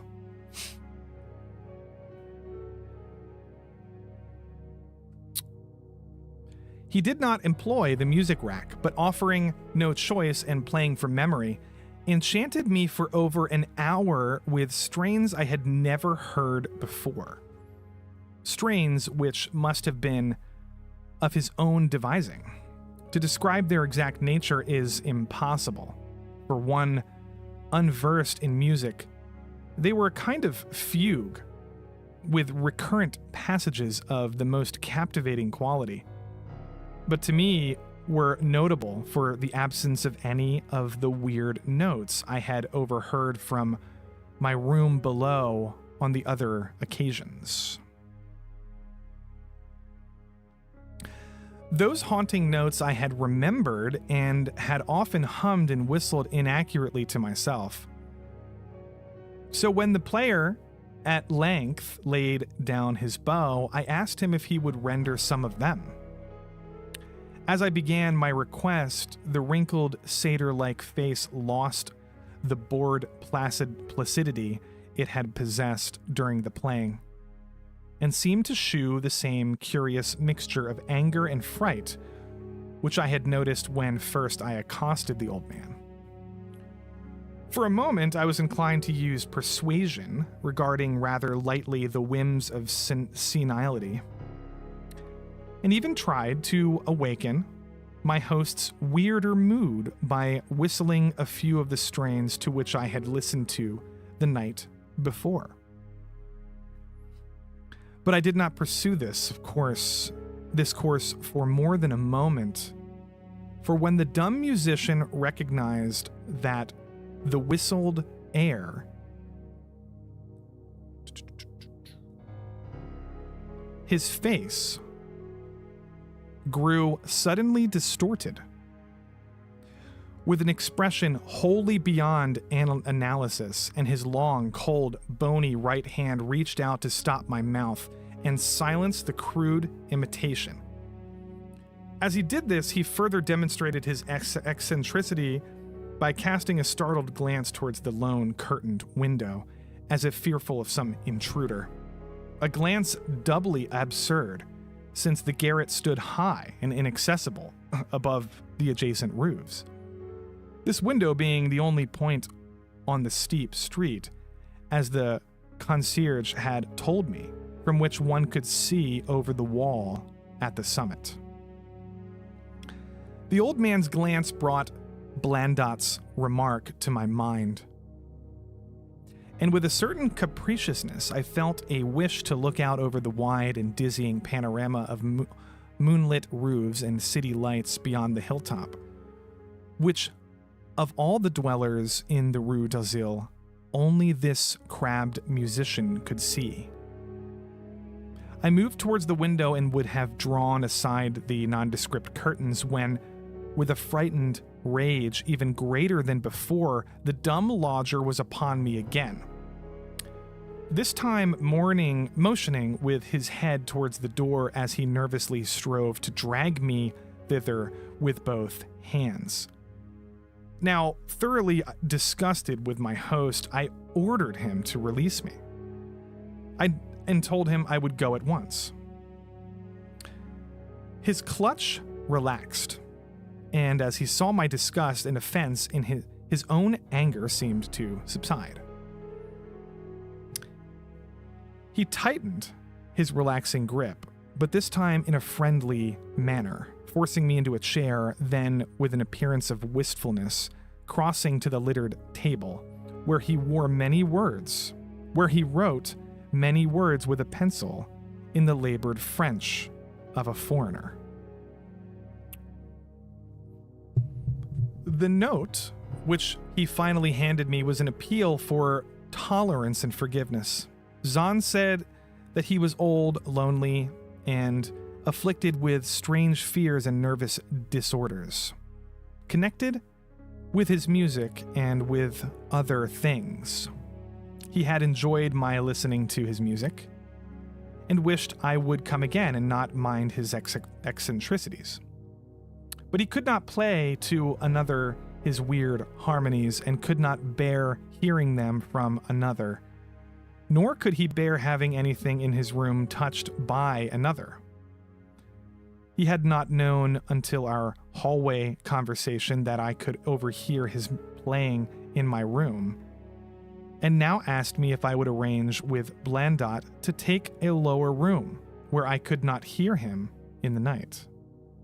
He would, he wrote, defray the difference in the rent. As I sat deciphering the it's hard to read that word, French, I felt more lenient towards the old man. He was a victim of physical and nervous suffering, as was I, and my metaphysical studies had taught me kindness. In the silence, there came a slight sound from the window. The shutter must have rattled in the night wind, and for some reason I started almost as violently as did Eric Zahn. So, when I had finished reading, I shook my host by the hand and departed as a friend. The next day, Blandot gave me a more expensive room on the third floor between the apartments of an aged moneylender and the room of a respectable upholsterer. There was no one on the fourth floor. It was not long before I found Zahn's eagerness for my company was not as great as it had seemed while he was persuading me to move down from the 5th floor. He did not ask me to call him, and when I did call, he appeared uneasy and played listlessly. This was always at night. In the day, he slept and would admit no one. My liking for him did not grow, though the attic room and the weird music seemed to hold an odd fascination for me. I had a curious desire to look out that window, over the wall, and down the unseen slope at the glittering roofs and spires which must lie outspread there. Once I went up to the garret during the theater hours when Zahn was away, but the door was locked. By the way, chat, is the music doing weird things, or is that just for me? I think it's just my OBS. Hopefully it's fine. It keeps stopping for me. Oh, hi, Coldest Beer and Cap Gamer. What's up? I think I said hi before. Back to the story.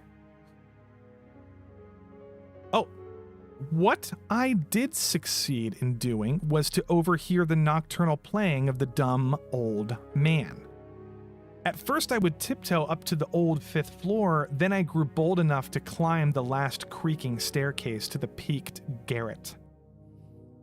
There in the narrow hall outside the bolted door with the covered keyhole, I often heard sounds which filled me with an indefinable dread. The dread of a vague wonder and brooding mystery. It was not that the sounds were hideous, for they were not, but they held vibrations suggesting nothing on this globe of Earth, and that at certain intervals they assumed a symphonic quality which I could hardly conceive as produced by one player. Certainly Eric Zahn was a genius of wild power. As the weeks passed, the playing grew wilder, whilst the old musician acquired an increasing haggardness and furtiveness pitiful to behold. He now refused to admit me at any time and shunned when we ever met on the stairs. The one night I listened at the door, I heard the shrieking viol swell into a chaotic babble of sound. A pandemonium which would have led me to doubt my own shaking sanity. Had there not come from behind, let me read this again. The pandemonium which would have led me to doubt my own shaking sanity, had there not come from behind that barred portal a piteous proof that the horror was real. The awful, inarticulate cry which only a mute can utter, and which rises only in moments of the most terrible fear or anguish. I knocked repeatedly at the door, but received no response. Afterward, I waited in the back hallway, shivering with cold and fear, till I heard the poor musician's feeble effort to rise from the floor by the aid of a chair.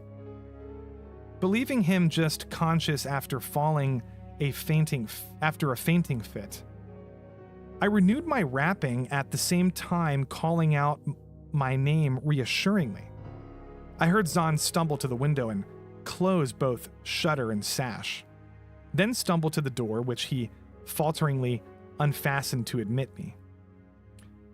This time, his delight at having me present was real, for his distorted face gleamed with relief while he clutched at my coat as a child clutches at his mother's skirts. Shaking pathetically, the old man forced me into a chair whilst he sank into another. I lost my spot. Beside which his viol and bow lay carelessly on the floor. He sat for some time inactive, nodding oddly, but having a paradoxical suggestion of intense and frightening listening. Subsequently, he seemed to be satisfied and, crossing to the chair by the table, wrote a brief note, handed it to me, and returned to the table where he began to write rapidly and incessantly.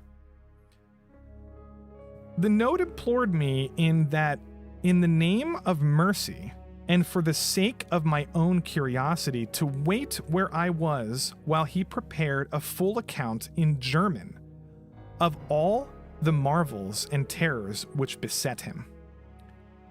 I waited, and the dumb man's pencil flew.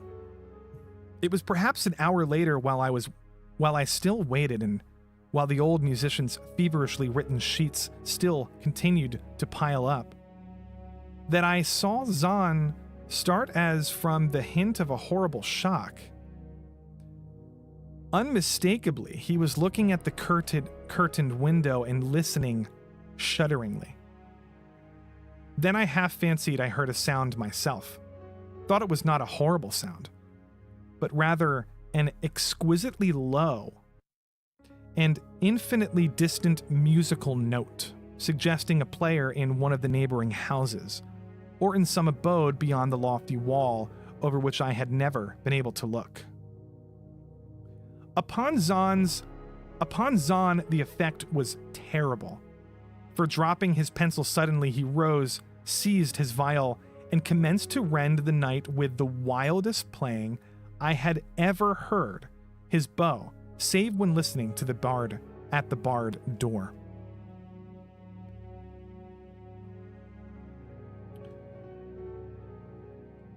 Drink my coffee quick. Oh, 2 more pages. It would be useless to describe the playing of Eric Zahn on that dreadful night. It was more horrible than anything I had ever overheard, because I could now see the expression on his face, and could realize that this time the motive was stark fear. He was trying to make a noise, to ward something off or drown something out. What, I could not imagine, awesome though I felt it must be. The playing grew fantastic, delirious and hysterical, yet kept to the last the qualities of supreme genius which I knew this strange old man possessed. Hi, Octavia. Welcome, welcome. I recognized the air. It was a wild Hungarian dance popular in the theaters. And I reflected for a moment that this was the first time I had ever heard Zahn play the work of another composer. Louder and louder, wilder and wilder, mounted the shrieking and whining of that desperate viol. The player was dripping with an uncanny perspiration and twisted like a monkey, always looking frantically at the curtained window. In his frenzied strains, I could almost see shadowy satyrs and bacchanals dancing and whirling insanely through seething abysses of clouds and smoke and lightning. And then I thought I heard a shriller, steadier note that was not from the viol, a calm, deliberate, purposeful, mocking note from far away in the west. At this juncture, the shutter began to rattle in a howling night wind, which had sprung up outside as if in answer to the mad playing within. Zahn's screaming viol now outdid itself, emitting sounds I had never thought a viol would emit. The shutter rattled more loudly, unfastened, and commenced slamming against the window. Then the glass broke, shiveringly under the persistent impacts, and the chill wind rushing, making the candles sputter and rustling the sheets of paper on the table where Zahn had begun to write out his horrible secret. I looked at Zahn and saw that he was past conscious observation. His blue eyes were bulging, glassy, and sightless, and the frantic playing had become a blind, mechanical, unrecognizable orgy that no pen could ever suggest. A sudden gust, stronger than the others, caught up the manuscript and bore it toward the window. I followed the flying sheets in desperation, but they were gone before I reached the demolished panes. Then I remembered my old wish to gaze from this window. The only window in the Rue d'Azil from which one might see the slope beyond the wall and the city outspread beneath it. It was very dark, but the city's lights always burned, and I expected to see them there amidst the rain and wind. Yet when I looked from the highest of all gable windows, looked while the candles sputtered and the insane vial howled with the night wind, I saw no city spread below, and no friendly lights gleaming from remembered streets, but only the blackness of space, illimitable, unimagined space, alive with motion and music, and having no semblance of anything on earth. As I stood there looking in terror, the wind blew out both the candles in the ancient peaked garret, leaving me in savage and impenetrable darkness with chaos and pandemonium before me, and the daemon madness of that night-baying vial behind me. I staggered back in the dark, without the means of striking a light, crashing against the table, overturning a chair, and finally groping my way to the place where the blackness screamed with shocking music. To save myself and Eric Zahn, I could at least try whatever the powers opposed to me. Once I thought some chill thing brushed me, and I screamed. But my scream could not be heard above that hideous vial. Suddenly, out of the blackness, the madly swaying bow struck me, and I knew I was close to the player. I felt ahead, touched the back of Zahn's chair, and found and shook his shoulder in an effort to bring him to his senses. He did not respond, and still the vial shrieked on without slackening. I moved my hand to his head, whose mechanical nodding I was able to stop, and shouted in his ear that we must both flee from the unknown things of the night.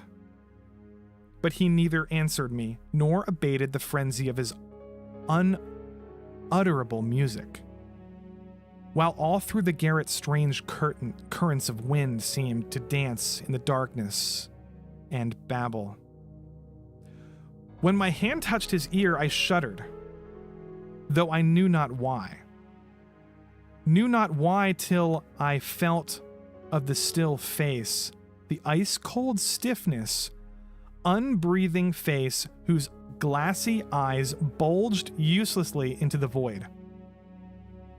And then by some miracle, finding the door and large wooden bolt, I plunged wildly away from the glassy-eyed thing in the dark, and from the ghoulish howling that accursed vial whose fury increased even as I plunged.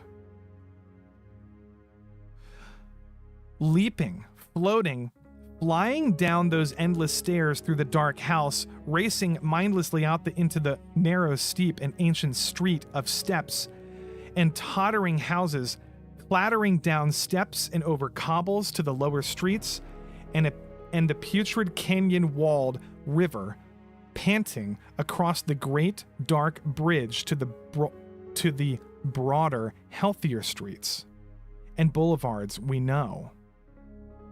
All these are terrible impressions that linger with me.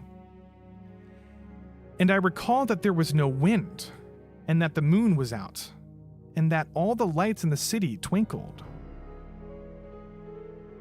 Despite my most careful searching and investigations, I have never since been able to find the Rue d'Azil.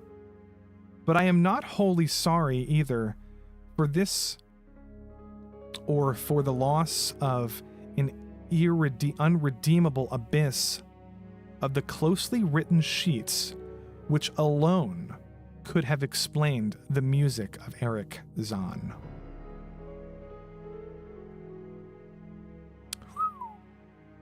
Wowzers. Yikes. Eric Zahn. What was he doing? What was he doing, chat? Hi, everybody. The Fall of the House of Usher comes out next Thursday. So the music of Eric Zahn is a very interesting story because it reminds me of The Color of Outer Space. And I'll tell you why. In The Color of Outer Space, there's this entity that sort of exists with a color that has never before seen by a human, ever. You can't even explain it. You cannot. It's indescribable with words. It has certain feelings to it. Anyway, this color, they made a movie into it, and the movie does its best to replicate the story, but the color of outer space is not purples and pinks and blues and greens. It's literally something you can't explain it. That's what reminds me of this story. Because imagine if they tried to make a little movie about this character, right, Eric Zahn, and they could do a great job, but you're not going to be able to capture music that is like otherworldly, that isn't going to be. Maybe they could. What do you guys think? They could possibly do that. Otherworldly music, with like weird sound effects and violins and stuff like that. Probably. So anyway, that was a fun story. Wow, guys. I kind of want to read another one, but what do you think? Should I go back to ChatGPT, or should I read The Cats of Ulthar? Or should I read The Outsider? Now, The Outsider is a fantastic short story. It's actually, technically, my favorite short story of, like, short story. The Outsider. But then there's The Cats of Ulthar. Or I could do more ChatGPT stuff, which was fun. But let me get back to the window capture. Pumpkin. I could do more ChatGPT stuff. Hi, what's up? Another one, another Lovecraft? Yes. Did you guys I wasn't sure if anybody would actually stay for that shit, but that's awesome. Maybe I should do another. Now, technically, I could just read The Cats of Ulthar because it's a little bit shorter than that one. I might do that one. I like it. Now, The Outsider, let me just refresh my memory. John Keats.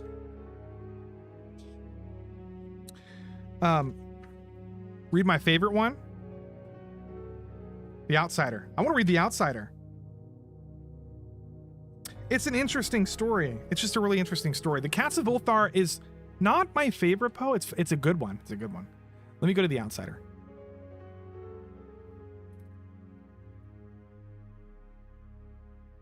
Whoops.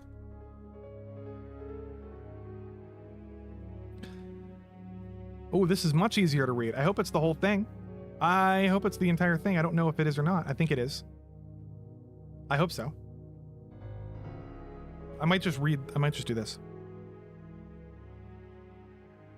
Now, I'm going to do an Edgar Allan Poe one next weekend because I'm reading. Oh, guys, should I read on stream next weekend The Fall of the House of Usher the day before it comes out on Netflix? And then what we can do is the following week, we can compare the Netflix story. If you guys feel like it, you're welcome to. Watching the entire House of Usher story between next Thursday and the following Thursday, and then coming back on my stream and then talking about the whole thing. Maybe having a panel. So you have until 2 Thursdays from now. That might be fun. Whoops, I have to do this. Sorry. The Outsider. I hope this is the whole story. Let me just make sure. Read my favorite one, Lovecraft. I like the Lovecraft stories. How about Pickman's model? I don't know how long Pickman's model is. I don't want to read one that's going to take me like 30, 40 minutes to read. Because let me just see. Let me see if there's a slightly better PDF of The Outsider. Nope. Guys, Lovecraft inspired so many people. Do you know who Lovecraft was inspired by? Besides Edgar Allan Poe. You guys know about Lord Dunsany. Is anyone familiar with Lord Dunsany? It is, he's an author that inspired a lot of people. He did his own mythology, very much like the Cthulhu mythos. Oh my god, okay. I'm sorry, I gotta read this version of it. Can't find a better one. Oops, wrong one. Okay. I'm gonna eat one little thingamajig before I do this. Yeah, Lord Dunsany, guys, if you look it up, he was like this baron. That's probably annoying, I'm sorry. He was like this baron, he had like he had this established like plantation or whatever. Anyway, he was like an author also, and he created his mythology called the Gods of Pangaea or Panagia or something. And it inspired Lovecraft. And the Gods of Panagia or Pangaea or whatever is written like the King James Bible, but with an ancient sort of Cthulhu mythos before Cthulhu existed. It was its own little thing. Really interesting. Lovecraft was not a nice person. He was a racist. But you know what? He also didn't get out much. Maybe it's other people's fault that he was a racist. They should have explained to him. They should have taken him out for drinks. I think he was bullied, probably. I don't blame him. I don't blame him, God. I'm telling you, though. That's creepy. The Eric's on. The music that opens a portal into some dimension. Pretty amazing idea that Lovecraft's brain is... Anyway, we're going to read The Outsider now. Here's a little poem by John Keats. In the night the Baron dreamt of many a woe, and all his warrior guests, with shade and form of witch and demon and large coffin worm, were long be nightmared. John Keats is my favorite poet. Romantic poet. He's a romantic poet. There's a movie about him called Bright Star. Bright Star. All right, here we go. We're going to do one more Lovecraft story, and then it's not that long. And then we're going to maybe round off the stream with a couple ChatGPTs. And you guys can just hang out if you want to hang out. This is a good story. All right. Unhappy is he to whom the memories of childhood bring only fear and sadness. Wretched is he who looks back upon lone hours in vast and dismal chambers with brown hangings and maddening rows of antique books. Interesting. Move my face. Let me do this.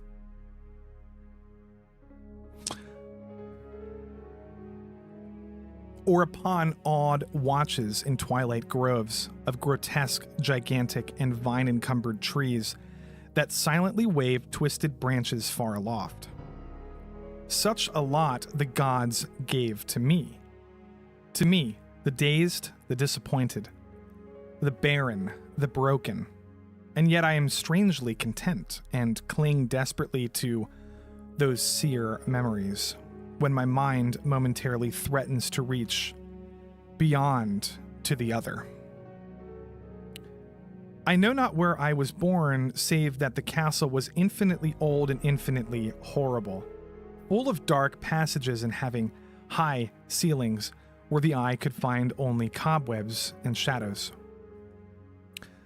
The stones in the crumbling corridors seemed always hideously damp, and there was an accursed smell everywhere, as of the piled up corpses of dead generations. It was never light. Oopsies. It's going to be hard to follow, guys. Sorry. You can just listen to me. It was never light, so that I used, sometimes, to light candles and gaze steadily at them for relief. Nor was there any sun outdoors, since the terrible trees grew high above the topmost accessible tower. There was one black tower which reached above the trees into the unknown outer sky, but that was partly ruined and could not be ascended save by a well-nigh impossible climb up the sheer wall stone by stone. Sounds like a job for Bran Stark. Go spy on some incestuous dumbasses. I must have lived years in this place, but I cannot measure the time. Beings must have cared for my needs, yet I cannot recall any person except myself, or anything alive but the noiseless rats and bats and spiders. I think that whoever nursed me must have been shockingly aged, since my first conception of a living person was that of something mockingly like myself, yet distorted and shriveled and decaying like the castle. To me, there was nothing grotesque in the bones and skeletons that strowed some of the stone crypts deep down among the foundations. I fantastically associated these things with everyday events and thought of them more natural than the colored pictures of living beings which I found in many of the moldy books. From such books, I learned all that I know. No teacher urged or guided me, and I do not recall hearing any human voice in all those years, not even my own. For although I had read of speech, I had never thought to try to speak aloud. Hi, Nadia. Welcome to the Lofti Lair. We're reading some Lovecraft. My aspect was a matter equally unthought of, for there were no mirrors in the castle, and I merely regarded myself by instinct as akin to the youthful figures I saw drawn and painted in the books. I felt conscious of youth, but because I remembered so little. So if you're just joining, we are being introduced to a guy explaining that he grew up in a dark castle with almost no memories except for very dark and disturbing ones. Thank you, Nadia. This is our second Lovecraft story. We might do a little ChatGPT one afterwards. Here we go. Outside, across the putrid moat under the dark, mute trees, I would often lie and dream for hours about what I read in the books. This is H.P. Lovecraft, by the way. And would longingly picture myself amidst gay crowds in the sunny world beyond the endless forest. Once I tried to escape from the forest, but as I went further from the castle, the shade grew denser and the air more filled with brooding fear, so that I ran frantically back, lest I lose my way in a labyrinth of nighted silence. So the endless twilights, I dreamed and waited, though I knew not what I waited for. Then, in the shadowy solitude, my longing for light grew so frantic that I could rest no more. And I lifted, entreating hands, to the single black ruined tower that reached above the forest into the unknown outer sky. And at last I resolved to scale that tower, fall though I might, since it were better to glimpse the sky and perish than to live without ever beholding day. That's a fucking great sentence. In the dank twilight, I climbed the worn and aged stone stairs till I reached the level where they ceased, and thereafter clung perilously to small footholds leading upwards. ghastly and terrible was that dead, stairless cinder of rock, black, ruined and deserted, and sinister, with startled bats whose wings made no noise.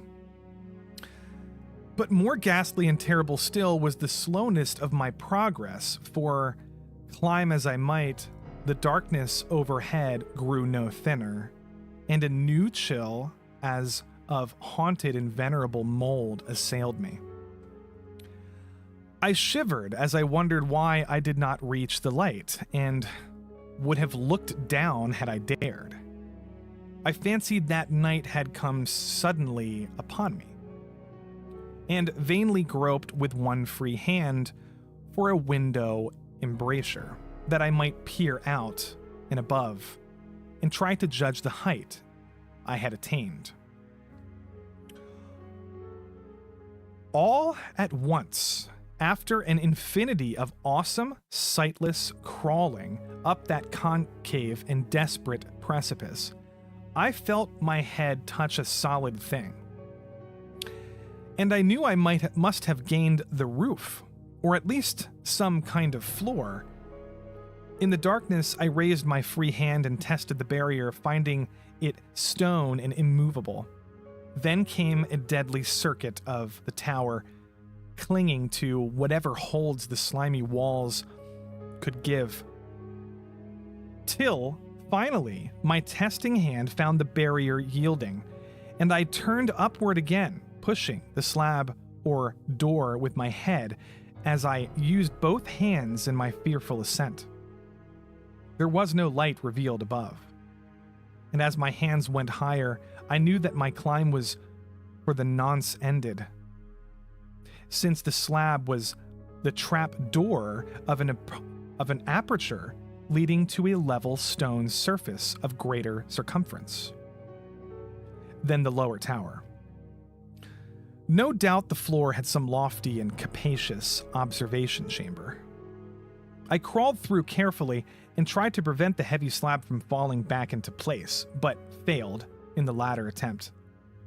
As I lay exhausted on the stone floor, I heard the eerie echoes of its fall, but hopped when necessary to pry it open again.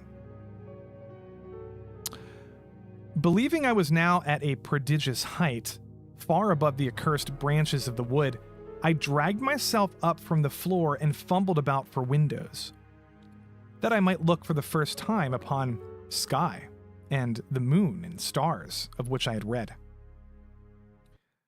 But on every hand I was disappointed, since all that I found were vast shelves of marble, bearing odious oblong boxes of disturbing size. More and more I reflected, and wondered what hoary secrets might abide in this high apartment so many aeons cut off from the castle below. Then unexpectedly my hands came upon a doorway where hung a portal of stone, rough with strange chiseling. Trying it, I found it locked. But with a supreme burst of strength, I overcame all obstacles and dragged it open inward. As I did so, there came to me the purest ecstasy I had ever known. For shining tranquilly through an ornate grating of iron, and down a short stone passageway of steps that ascended from a newly found doorway, was the radiant full moon, which I had never before seen save in dreams and in vague visions I dared not call memories. Fancying now that I had attained the very pinnacle of the castle, I commenced to rush up the few steps beyond the door, but suddenly veiling off the moon by a cloud caused me to stumble, and I felt my way more slowly in the dark. It was still very dark when I reached the grating, which I tried carefully and found unlocked, but which I did not open for fear of falling from the amazing height to which I had climbed. Then the moon came out. Most demoniacal. Most demoniacal of all shocks is that of the abysmally unexpected and grotesquely unbelievable. Nothing I had before undergone could compare in terror with what I now saw. With the bizarre marvels that sight implied. The sight itself was as simple as it was stupefying, for it was merely this. Instead of a dizzying prospect of treetops seen from a lofty eminence, there stretched around me on a level through the grating nothing less than solid ground, decked and diversified by marble slabs and columns, and overshadowed by an ancient stone church, whose ruined spire gleamed spectrally in the moonlight. Half unconscious, I opened the grating and staggered out upon the white gravel path that stretched away in two directions. My mind, stunned and chaotic as it was, still held the frantic craving for light. And not even the fantastic wonder which had happened could stay my course. I neither knew nor cared whether my experience was insanity, dreaming, or magic, but determined to gaze on brilliance and gaiety at any cost. I knew not who I was, or what my surroundings might be, though as I continued to stumble along, I became conscious of a kind of fearsome latent memory that made my progress not wholly fortuitous. I passed under an arch out of that region of slabs and columns and wandered through the open country, sometimes following the visible road, but sometimes leaving it curiously to tread across meadows where only occasional ruins bespoke the ancient presence of a forgotten road. Once I swam across a river, a swift river, where crumbling, mossy masonry told of a bridge long vanished. Over 2 hours must have passed before I reached what seemed to be my goal. A venerable ivied castle in a thickly wooded park. Maddeningly familiar, yet full of perplexing strangeness to me. I saw that the moat was filled in and that some of the well-known towers were demolished, whilst new wings existed to confuse the beholder. But what I observed was chief interest and delight were the open windows, gorgeously ablaze with light and sending forth sounds of the gayest revelry. Advancing to one of these, I looked in and saw an oddly dressed company, indeed, making merrily and speaking brightly to one another. I had never seemingly heard human speech before, and could only guess vaguely what was said. Some of the faces seemed to hold expressions that brought up incredibly remote recollections. Others were utterly alien. I now stepped through the low window into the brilliantly lighted room, stepping as I did so from my single bright moment of hope to my blackest convulsion of despair and realization. The nightmare was quick to come, for as I entered, there occurred immediately one of the most terrifying demonstrations I had ever conceived. Scarcely had I crossed the sill when there descended upon the whole company a sudden and unheralded fear of hideous intensity, distorting every face and evoking the most horrible screams from nearly every throat. Flight was universal, and in the clamor and panic, several fell in a swoon and were dragged away by their madly fleeing companions. Many covered their eyes with their hands and plunged blindly and awkwardly in their race to escape, overturning furniture and stumbling against the walls before they managed to reach one of the many doors. The cries were shocking, and as I stood in the brilliant apartment alone and dazed, listening to their vanishing echoes, I trembled at the thought of what might be lurking near me unseen. At a casual inspection, the room seemed deserted. But when I moved towards one of the alcoves, I thought I detected a presence there. A hint of motion beyond a golden arched doorway leading to another somewhat similar room. As I approached the arch, I began to perceive the presence more clearly. And then, with the first and last sound I ever uttered, a ghastly ululation that revolted me almost as poignantly as its noxious cause, I beheld in full frightful vividness the inconceivable, indescribable, and unmentionable monstrosity, which had by its simple appearance changed a merry company to a herd of delirious fugitives. I cannot even hint what it was like, for it was a compound of all that is unclean, uncanny, unwelcome, abnormal, and detestable. It was the ghoulish shade of decay, antiquity, and desolation, the putrid dripping eidolon and of unwholesome revelation, the awful barring of that which the merciful earth should always hide. God knows it was not of this world, or no longer of this world, yet to my horror, I saw in its eaten away and bone-revealing outlines a leering, abhorrent travesty on the human shape, and in its moldy, disintegrating apparel, an unspeakable quality that chilled me even more.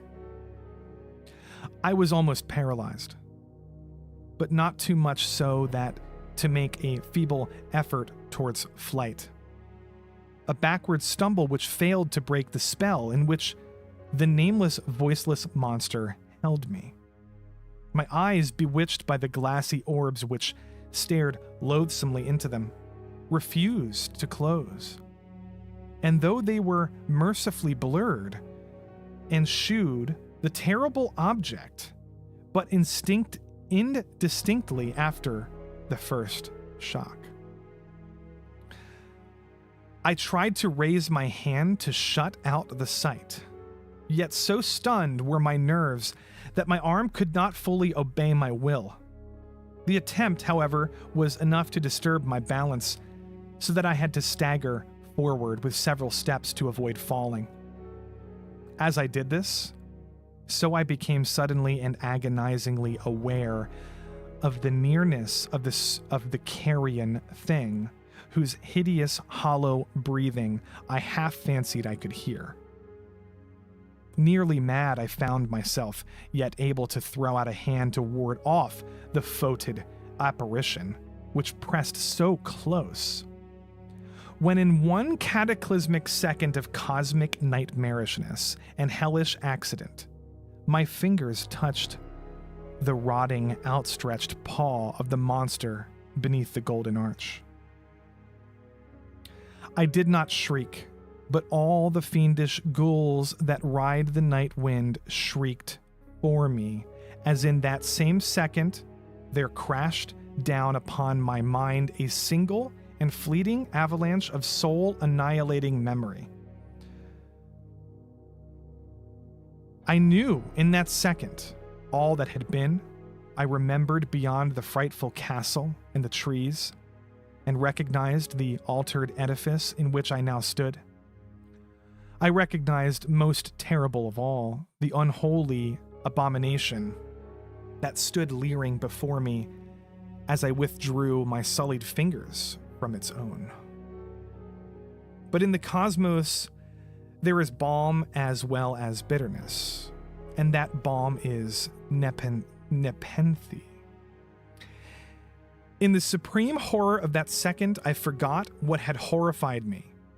and the burst of black memory vanished in a chaos of echoing images.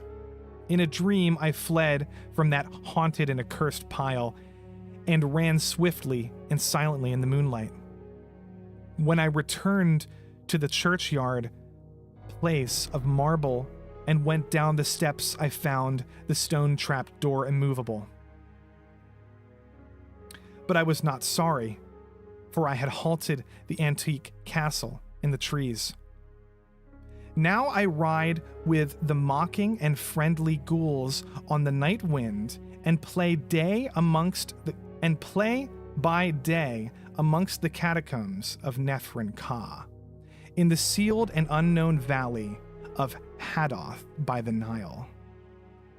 I know that light is not for me, save that of the moon over the rock tombs of Neb, nor any gaiety save the unnamed feasts of Nitocris beneath the Great Pyramid.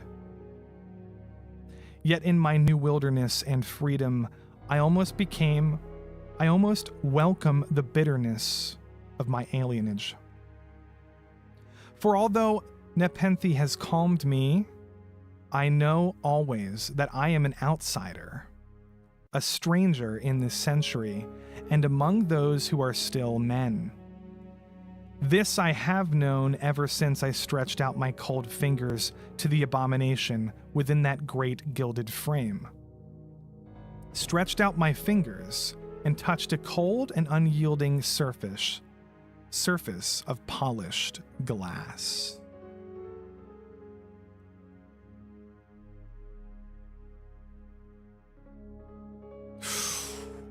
Oh, that's brutal. That's brutal. Let me take a drink. Take a little drink, guys. Man. Dude straight up saw himself in a reflection, guys. And he was hideous. Hideous to look at. Holy hell. What a mind. What a Lovecraftian mind. Now, geez. I don't even know what it was hard. I was struggling at the end there because I don't know what some of these things even are. Nephrin Ka? Anyway, it just sounded horrifying and disturbing. But I don't even know. I got lost. Am I still streaming? Hello, Scaly. Apologize. Let's see here. Nadia's here. Noticed your reasoning for not liking was his character rather than the work itself. Not a big deal. Oh, are we talking about oh, Lovecraft. Oh, okay. He's Scaly says he's one of the people I have to separate his politics from his work. Most of the dislike for writing stuff. That makes sense. Writing at them is in a way that said they're too stupid to understand what he's trying to convey. I guess. I don't know. Anyway, that was kind of wild. That was a kind of wild story. I like that story because it reminds me of myself. No, I'm kidding. I'm fucking joking. But I'm sure that reminds people of themselves. And this was a very parabolic story of people who are recluses and get shrieks and shudders from people when they walk by outside. You know? And it's still relevant today. I mean, that's a timeless story, guys. That is a timeless tale. Timeless tale. Well now, that was kind of wild. What should we do now? Holy crap. Look, I want to watch wait, can I say this one thing? Guys, I would love to do a watch party. I just don't know how to do it. I don't know how to do it, guys. I don't know how to do it. I don't know when to schedule it. I don't know when everybody's going to be available to do it. Like a watch party. Like, for example, if I did a watch party on Saturday and we all watched a horror movie on Twitch or on Discord or something, would you be able to watch it? Saturday afternoon? Because I'm thinking weekends might be best for people. I could do weekday evening. I just don't know how to coordinate that. I want to watch oh man, I don't know. There's some interesting horror movies we could be watching. Some Lovecraftian ones. But like I said, next week, Thursday, Fall of the House of Usher. I'm thinking I'm going to read The Fall of the House of Usher on stream.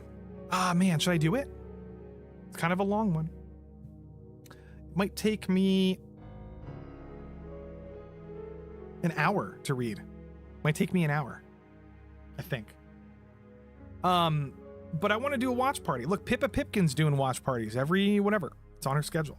I'm gonna watch Saw with Pippa's chat probably at the end of the month. The Fourth Kind. Look, I watched that a long time ago and I did not like that movie. I thought it was poor, like not a good movie. And I thought that was like a bad example of found footage movie, but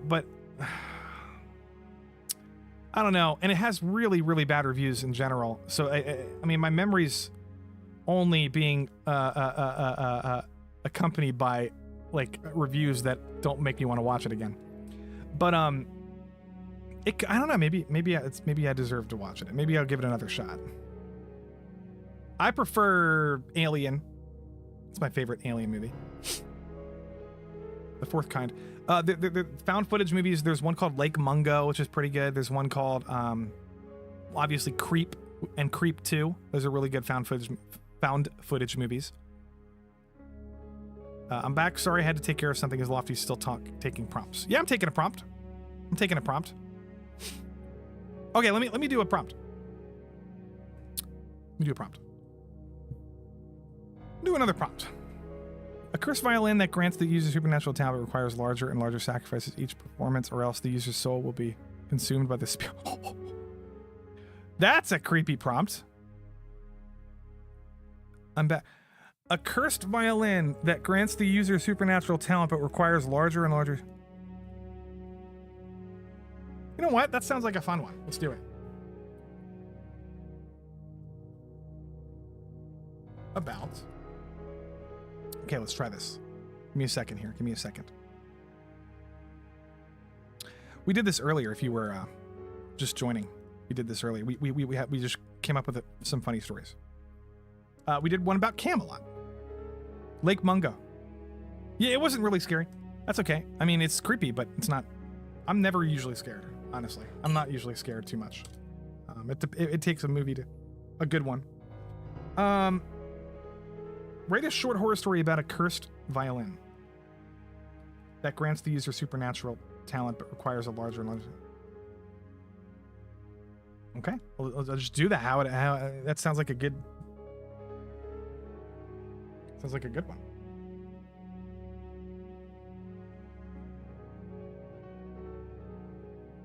Holy crap. Okay. Now, I'm going to read this one here. And then maybe we'll do another one. I want to do a funny one. I want to do a really funny one. So this is ChatGPT, guys. It just generates a story instantly. Let's do this. In the heart of a small, sleepy town, there stood a peculiar antique shop named Melody's Lament. The shop's dimly lit interior was filled with dusty trinkets and oddities from ages past.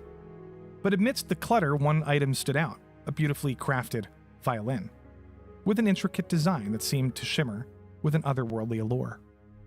Whoops. The cursed violin had a sinister reputation, whispered about in hushed tones among the townsfolk. Legend spoke of its uncanny ability to grant supernatural talents to those who played it, but at a devastating cost. The spirit trapped within the instrument demanded sacrifices after each performance, growing ever more insatiable with time. On a fateful evening, a struggling musician named Sarah entered, I'm going to call it Anon Yamos, entered Melody's Lament in search of inspiration. His dreams of becoming a world-renowned violinist were fading. Well, I'm just going to do Sarah because I can't. She hoped that the mysterious violin could rekindle her talents. The shopkeeper, a wizened man with a weary look in his eye, warned her of the violin's malevolent nature. And he spoke out of the cursed spirit that dwelled within the instrument, its hunger for souls and the terrible price it had exacted. But Sarah, blinded by her ambition, dismissed his warnings and handed over her savings to purchase the violin.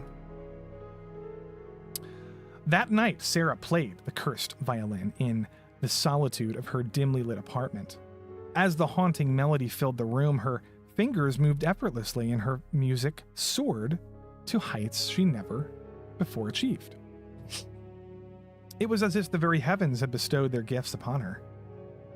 But as her performance reached its climax, she felt a shiver down her spine.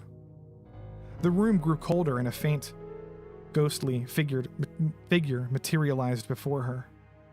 It was the spirit within the violin, its eyes filled with a malevolent hunger. "You have been gifted with talent," the spirit whispered, its voice like a chilling wind. "But now, the price must be paid." Sarah's heart sank, and as the spirit demanded a sacrifice. Reluctantly, she offered a small trinket, but the spirit hungered for more. With each subsequent performance, the spirit's demand grew, escalating from cherished possessions to treasured memories, and finally, to the lives of innocent creatures. Sarah's newfound fame as a virtuoso only amplified the violin's curse. The spirit's insatiable appetite consumed everything dear to her until she was left hollow and broken. Her music, once a source of joy, had become a cursed dirge that drained her very soul. Desperate to break free from the malevolent grip of the violin, Sarah returned to Melody's lament, her eyes filled with regret. The shopkeeper offered her a slender silver dagger and whispered a grim secret. "The only way to release yourself from the curse is to sever the connection with the violin." With trembling hands, Sarah raised the dagger and struck the violin, breaking it into pieces. But as the last note faded, she saw the spirit's furious eyes one last time before it dissipated into the ether. Sarah had paid a terrible price for her ambition, her talent and her soul forever scarred by the cursed violin's dark melodies. And she left the shop. She couldn't help but wonder how many others would fall victim to the seductive promise of supernatural talent and the relentless hunger of the cursed instrument.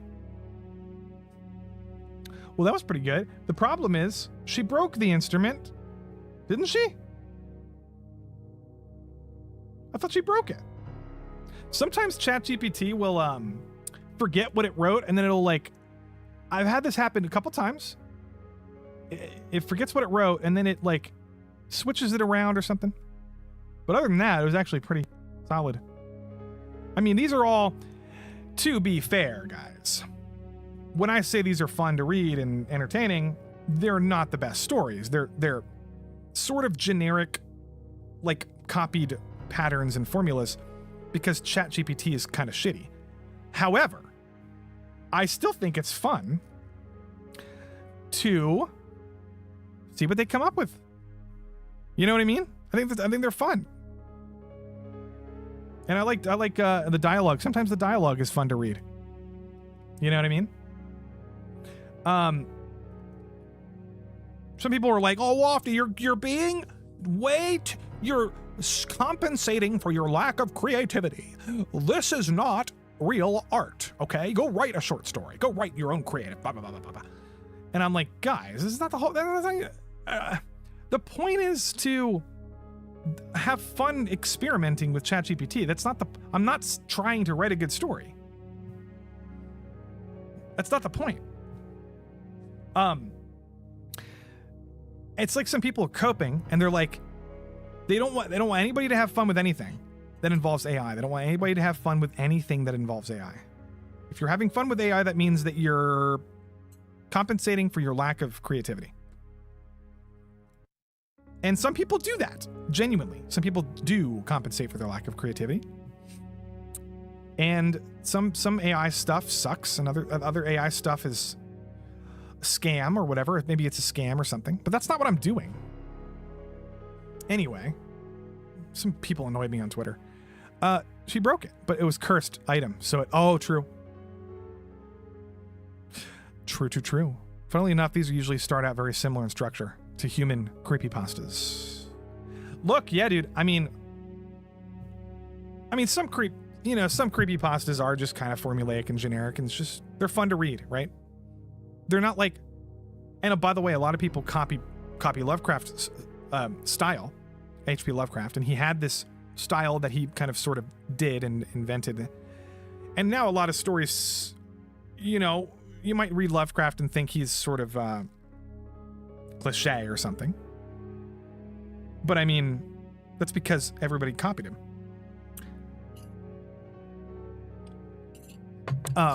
ChatGPT is 8% better than remaining existing. Look, ChatGPT, if I told it right now to write a book, it would write a really pretty bad book. Okay.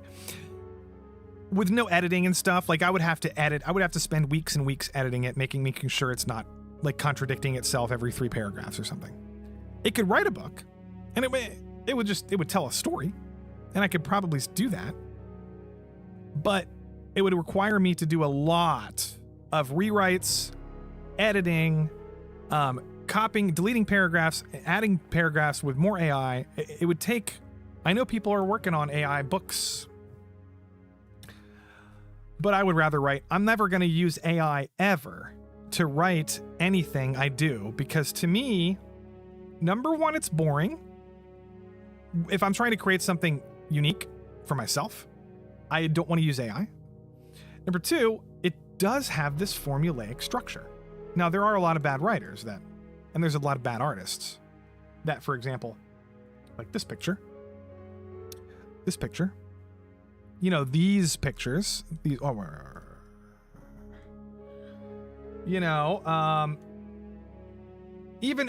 this is technically better than a lot of people's artwork, but it's just copying stuff from the internet and putting it, it looks cool. I would put this on my wall. I totally would, honestly. If I had a horror room, I would put this picture on my wall. It's a really sick looking picture. Or this one. But to me, it's about when you're doing, there's a difference. Like, I'm writing a comic book right now. I'm not using AI to write my comic book. I'm also not using AI to do my art in my comic book. I'm going to pay an artist because, number one, no one wants to pay for AI art. You know what I mean? You get it for free. So you got to have a real artist. You just have to. You have no choice unless you want to be a little bit of a scammy whammy person, which is fine. If people want to buy it, they'll buy it. But I'm saying you won't sell. Imagine somebody trying to do an AI art fundraiser. No one's going to buy that. I mean, if you compare and contrast a real writer and a real artist doing the same fundraiser of an AI person doing all of it himself, the real people are going to raise 10, 20, 30 times more money from people. That's just how the market works. I'm just saying that's how it works. I would never personally buy a comic book if I knew it was made by AI and the person, because half the reason I buy these fundraisers is to support the artists. Like I love Reenie's art and her imagination and her story. That's what I'm spending my money on, Can copyright anything created by AI? Oh, I didn't even know that. Can you? Oh. Have you ever tried making ChatGPT write an original cooking recipe? Bro, I bet it could. Let's try it. Where is it? Give me a theme. Give me a theme for my recipe.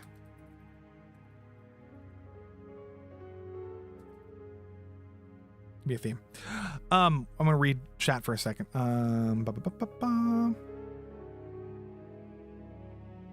Yeah, it didn't really expand on the premise, Anon. Yeah. A real person could replace a lot of those things and add little creepy details. However, it like, you know, it got the mood right and it got the lady's regret for you know, it got all of it. It got all of it. It got all of the bullet points. And it is a nice story. Idea. I mean, the story idea. Write out a cooking recipe for Kamikoto. For spicy chocolate cheese curds. What are curds? What the fuck is a curd? Oh, so funny for the story. Kappas in space or truck. Oh, yeah. Let me think about this. Kappas in space or truck hunt to isekai heroes to the other world, and it's behind on in quotas. Yeah, we'll do a funny one next. I like the space idea. What's a kappa? The fuck is a kappa? Oh, how about this? How about this?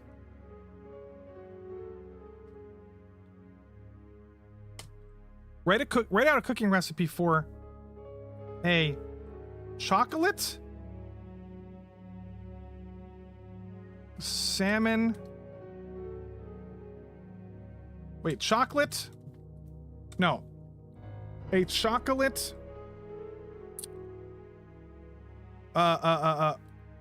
penguin. Wait, hold on. What am I thinking? A chocolate. What should I do? Oh, the mudkip. Oh, a kappa. What should I do here? Cheese fried. I want to do something interesting, like something really creepy and gross. A chocolate. I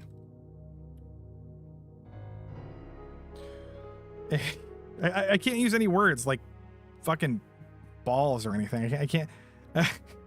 Testicles. Oh, they're like milk. A we're using.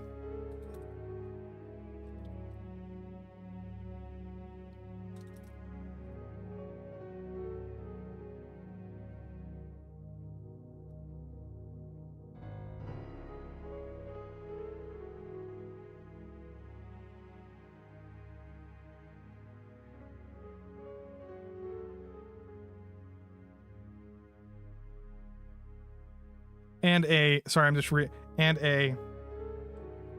and cheesy cheese and cheese. Pair it with a wine. Oh, it can't do anything gross.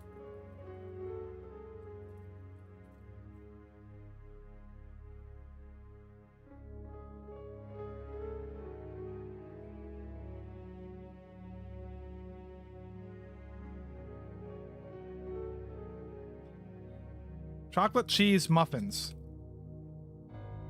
with I'm trying to think of something random. With with squid legs. Let's just see what happens. The fuck? Oh my god. Yo! Holy shit. Okay, I can provide you with a fun creative recipe for chocolate cheese muffins with a twist of squid legs. Please note that this is a fictional and whimsical recipe, as combining squid legs with sweet muffins is quite unusual. Let's go. Okay. For the chocolate cheese muffins, add a 1.5 cups of all-purpose flour, 1.5 cups of unsweetened cocoa powder, a half cup of granulated sugar, a half cup of brown sugar, 2 teaspoons of baking powder, 1/2 teaspoon of baking soda, 1/4 teaspoon of salt, 1/2 cup of semi-sweet chocolate chips, 1/2 cup of shredded cheddar cheese, 2/3 cup whole milk, 1/4 cup vegetable oil, 1 large egg, 1 teaspoon vanilla extract. For the squid legs decoration, 12 small cooked squid legs. You can use frozen calamari rings. Oh, thank you, ChatGPT. Holy mother of God. Prepare squid legs. If using frozen calamari rings, follow the package instructions to cook them until they are tender and crispy. Set aside to cool. Preheat oven. In a mixing bowl, sift together the flour, cocoa powder, granulated sugar, Combine in another bowl. Whisk together milk, vegetable oil, egg, vanilla extract until well combined. Pour the wet mixture into a dry mixture and stir until just combined. Be careful not to overmix. A few lumps are okay. Fill each muffin cup, about 2/3, with the chocolate, cheese, muffin batter. Gently press one cooked squid leg into the center of each muffin, making sure the leg is mostly submerged. Bake for 20 minutes. Insert it into the... allow muffin to cool. Transfer them to a wire rack to completely cool. For a unique and adventurous pairing, consider serving these chocolate cheese muffins with squid legs with a sparkling dessert wine such as Moscato d'Asti. The sweet, fruity notes of wine will complement the chocolate and cheese in the muffins, creating surprisingly delightful contrast to the savory squid legs. That's fucking wild. That is insane, actually. I mean, I could spend all day on ChatGPT coming up with random shit to do on it. It's literally very fun. It's very fun. Watch this. Come up with a list of 5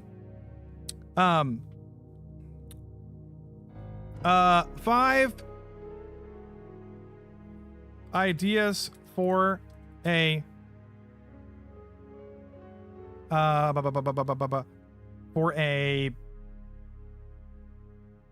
dark comedy movie.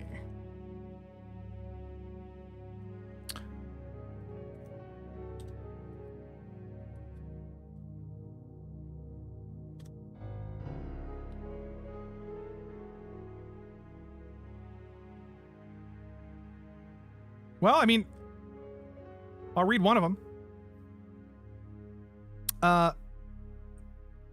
Wedding crashers, literally. A pair of professional wedding crashers who infiltrate weddings for free food and entertainment find themselves accidentally entangled in a web of wedding-related crimes. As they try to clear their names, they become unlikely heroes while dealing with Bridezilla's overbearing in-laws. Okay.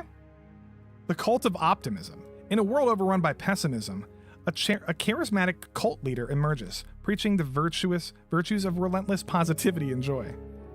As he amasses a following of gullible believers, they embark on a series of outlandish, misguided missions to make the world a happier place, leading to darkly humorous consequences. You know what I mean? I mean, these are generic, super stupid, super generic. But you can customize them.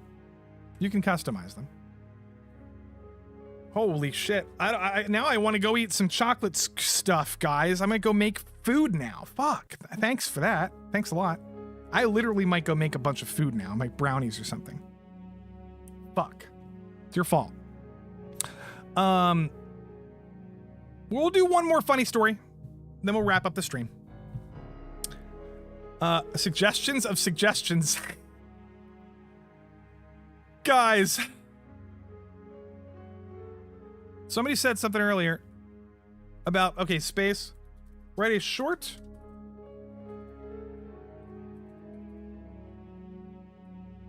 about a... Let's come up with something really fucking weird. The weirdest thing anybody can think of.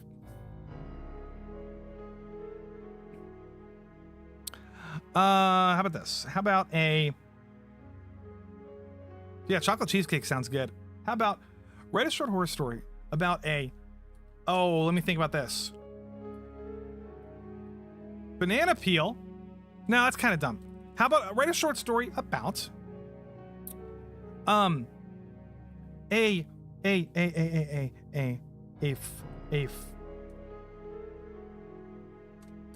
old man who is suddenly given... suddenly transported to... Wait, A sentient video game case? A sentient edible underwear? Wait, what are these? What, drunken monkeys of the... What are we doing? Oh, these are suggestions. Okay, write a short story about a sentient edible. Oh, how about this? About an unlikely friendship between a sentient pair of underwear and a cuttlefish. Why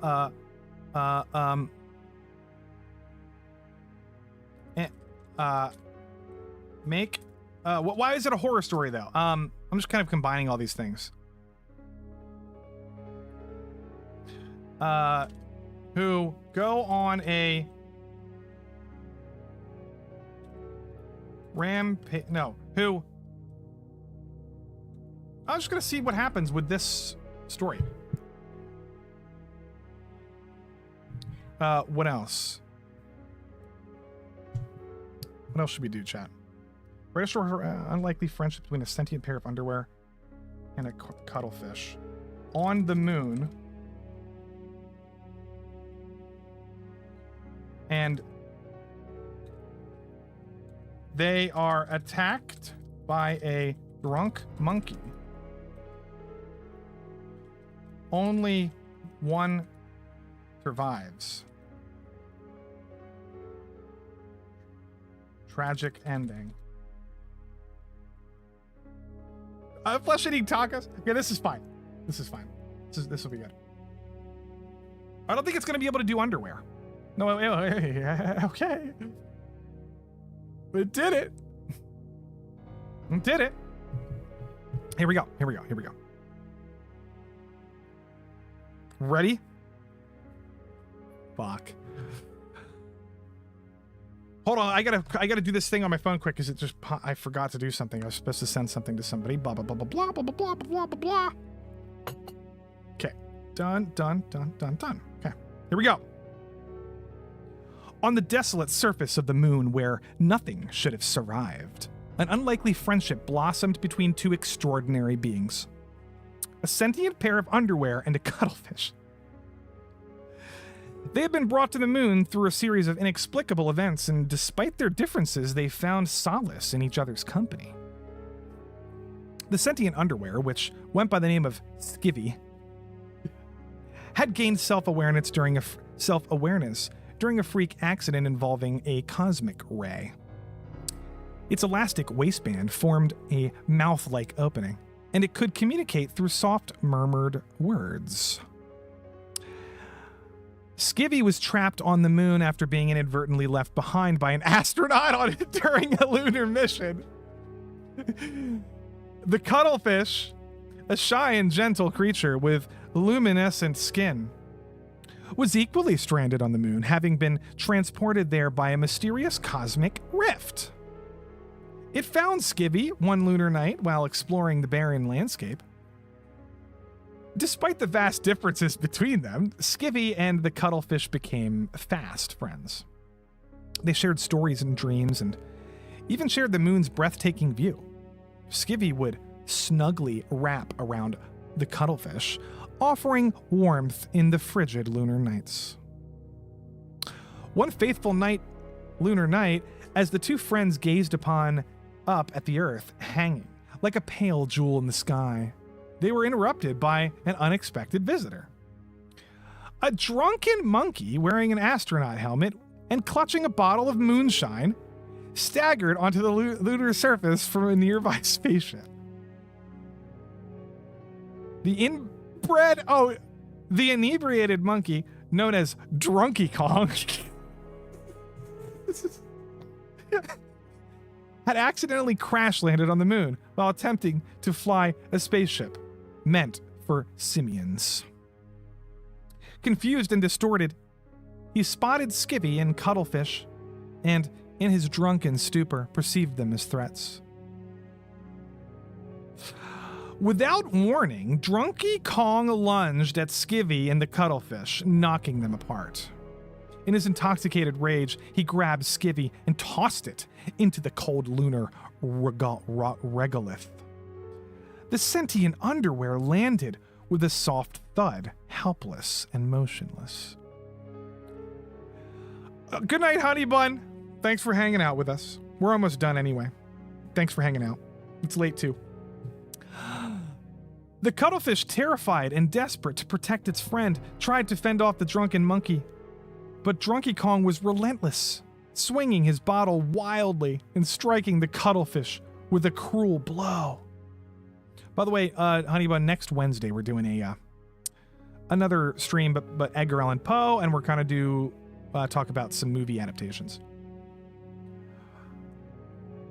As the cuttlefish writhed in pain on the moon's surface, it watched in horror as Skivvy lay motionless nearby, its soft murmurs now silenced forever. The drunken monkey, seemingly satisfied with its rampage, stumbled back to his spaceship and took off, leaving behind a scene of devastation. The cuttlefish, battered and bruised, crawled over to Skivvy's lifeless form. It gently wrapped its delicate arms around its fallen friend, tears of bioluminescent sorrow streaming down its face. In the stillness of the lunar night, only one of them remained, the other lost to the desolate, unforgiving surface of the moon. And so on the moon, where friendship had once flourished, only the cuttlefish remained, forever haunted by the tragic end of its unlikely bond with a sentient pair of underwear, lost to the cruel whims of a drunken monkey on the moon. It's crazy. You're a genius, ChatGPT. You are a genius. Thank you for that. Thank you for that. Well, guys, that was wild. Good night, bun. This is Gringe. Gay plus cringe. It was gay. It was very gay. Anyway, guys, look, next week, I think I might just read The Fall of the House of Usher. If you've never read it, if you like audiobooks, if you don't mind me stumbling over words occasionally, I might read The Fall of the House of Usher, and you can get a good idea of what that story is about next Wednesday night, 8 p.m. on here. And then you can be like, oh, now I can watch this show and do a little bit of a compare and contrast thing, and maybe it might be helpful, might be beneficial. But yeah. I'm also going to be doing, my dad wrote a short story, and he's going to come on at some point, and I'll play it. You guys can listen to it. It's very good. Very good. He wrote this story for a little competition like a year ago. But it's very, very, very, very good. It's way better than these. But he might come on and hang out with us sometime. My dad, randomly. Lofty's dad. Popping up on stream. Maybe next week or the week after. And then, what else? I want to do a panel. We're probably going to do a horror panel. Get some people on. Maybe Mad, maybe Flaccid, or whoever is into horror that I know, that I'll just talk to some people and we can find a good vibe. Do a debate. And then I'm not going to watch The Exorcist. I think it's too many people told me it sucks. So next stream will be Goth Stream. EAP was the OG Goth Kid. Yeah, dude. Next stream is going to be like Edgar Allan Poe. Might even talk about some movie stuff. I want to play a game though on stream. But anyway, I'm gonna stick to Wednesday evenings for the most part during this month. I can't figure out how to do a watch party, guys, because I can't coordinate it properly. I don't know. At some point this month, I think I might put together a watch party. Follow me on Twitter. I'll also announce it on YouTube. If I do. I'm watching tonight. I'm literally going to watch the original Texas Chainsaw Massacre, and potentially another one after that. I'm not sure. That's my plan. What are you guys doing tonight? What are you doing tonight, guys? Gonna go watch a horror movie or watch another stream. I don't know what's happening right now. Thanks for joining, everybody. That was fun. I like reading stories like that. Keep up with my YouTube channel. Oh, I'm watching myself. Watch myself. Watch myself. Watch. Get out of this. Ah! I just wanted to show you these. If you like creepypasta stuff, I have 1, 2, 3, 4, 5. If you go to my playlists, click on Lofti Lair, it will pop up all of the stories. Boom, boom, boom, boom, boom, boom, boom. You can listen to all of them, and some of them I made these really fun. I made good ideas. Oops, this one's not supposed to be there. That one's for another time. But that one's for Monday, Flight 666. But anyway, this is my I made sure these were good before I made them into stories. But these are fun. Anyway, thanks for hanging out with us, guys. Thanks for hanging out with us. Send the nose story to Camelot and Ricada. I will. Tomorrow I'll edit that shit tomorrow. That was funny. I'll do that tomorrow, I think. Dude, I gotta turn the ads off during the live streams. Do people not have ads on during lives? How do I monetize my live stream? I guess I can turn those off. I didn't realize that was even happening. I could turn that off easily. How do people monetize their live streams if they don't have ads? I guess they just do super chats. I have no idea. But if there's ads running, I'm not. That's annoying. For live streams, it's cringe. OG Texas Chainsaw Massacre is. It's a good one apparently. It's been a while since I've seen it. Tomorrow night is Ginger Cast. I'll be on it. Yeah, you can remind me, buddy, if I forget. That's pretty much it, guys. Go have fun. Go have fun. Go do your thingy-majig. I'm gonna go make literal brownies and then watch a horror movie. Thanks for joining. I hope I introduced you to a Lovecraft story you've never read before. That was a fun time. And there's better ones. There's better ones. They're just much longer. The Dunwich Horror is fantastic. The Call of Cthulhu. It's like 70 pages. Anyway, nighty night, everybody. Good night, Yona, Scaly, Uncommon. Good night. Have a good night, ladies. And listen to the Resident Evil Safe Room. Let Resident Evil Save Room music while I end my stream. Good night.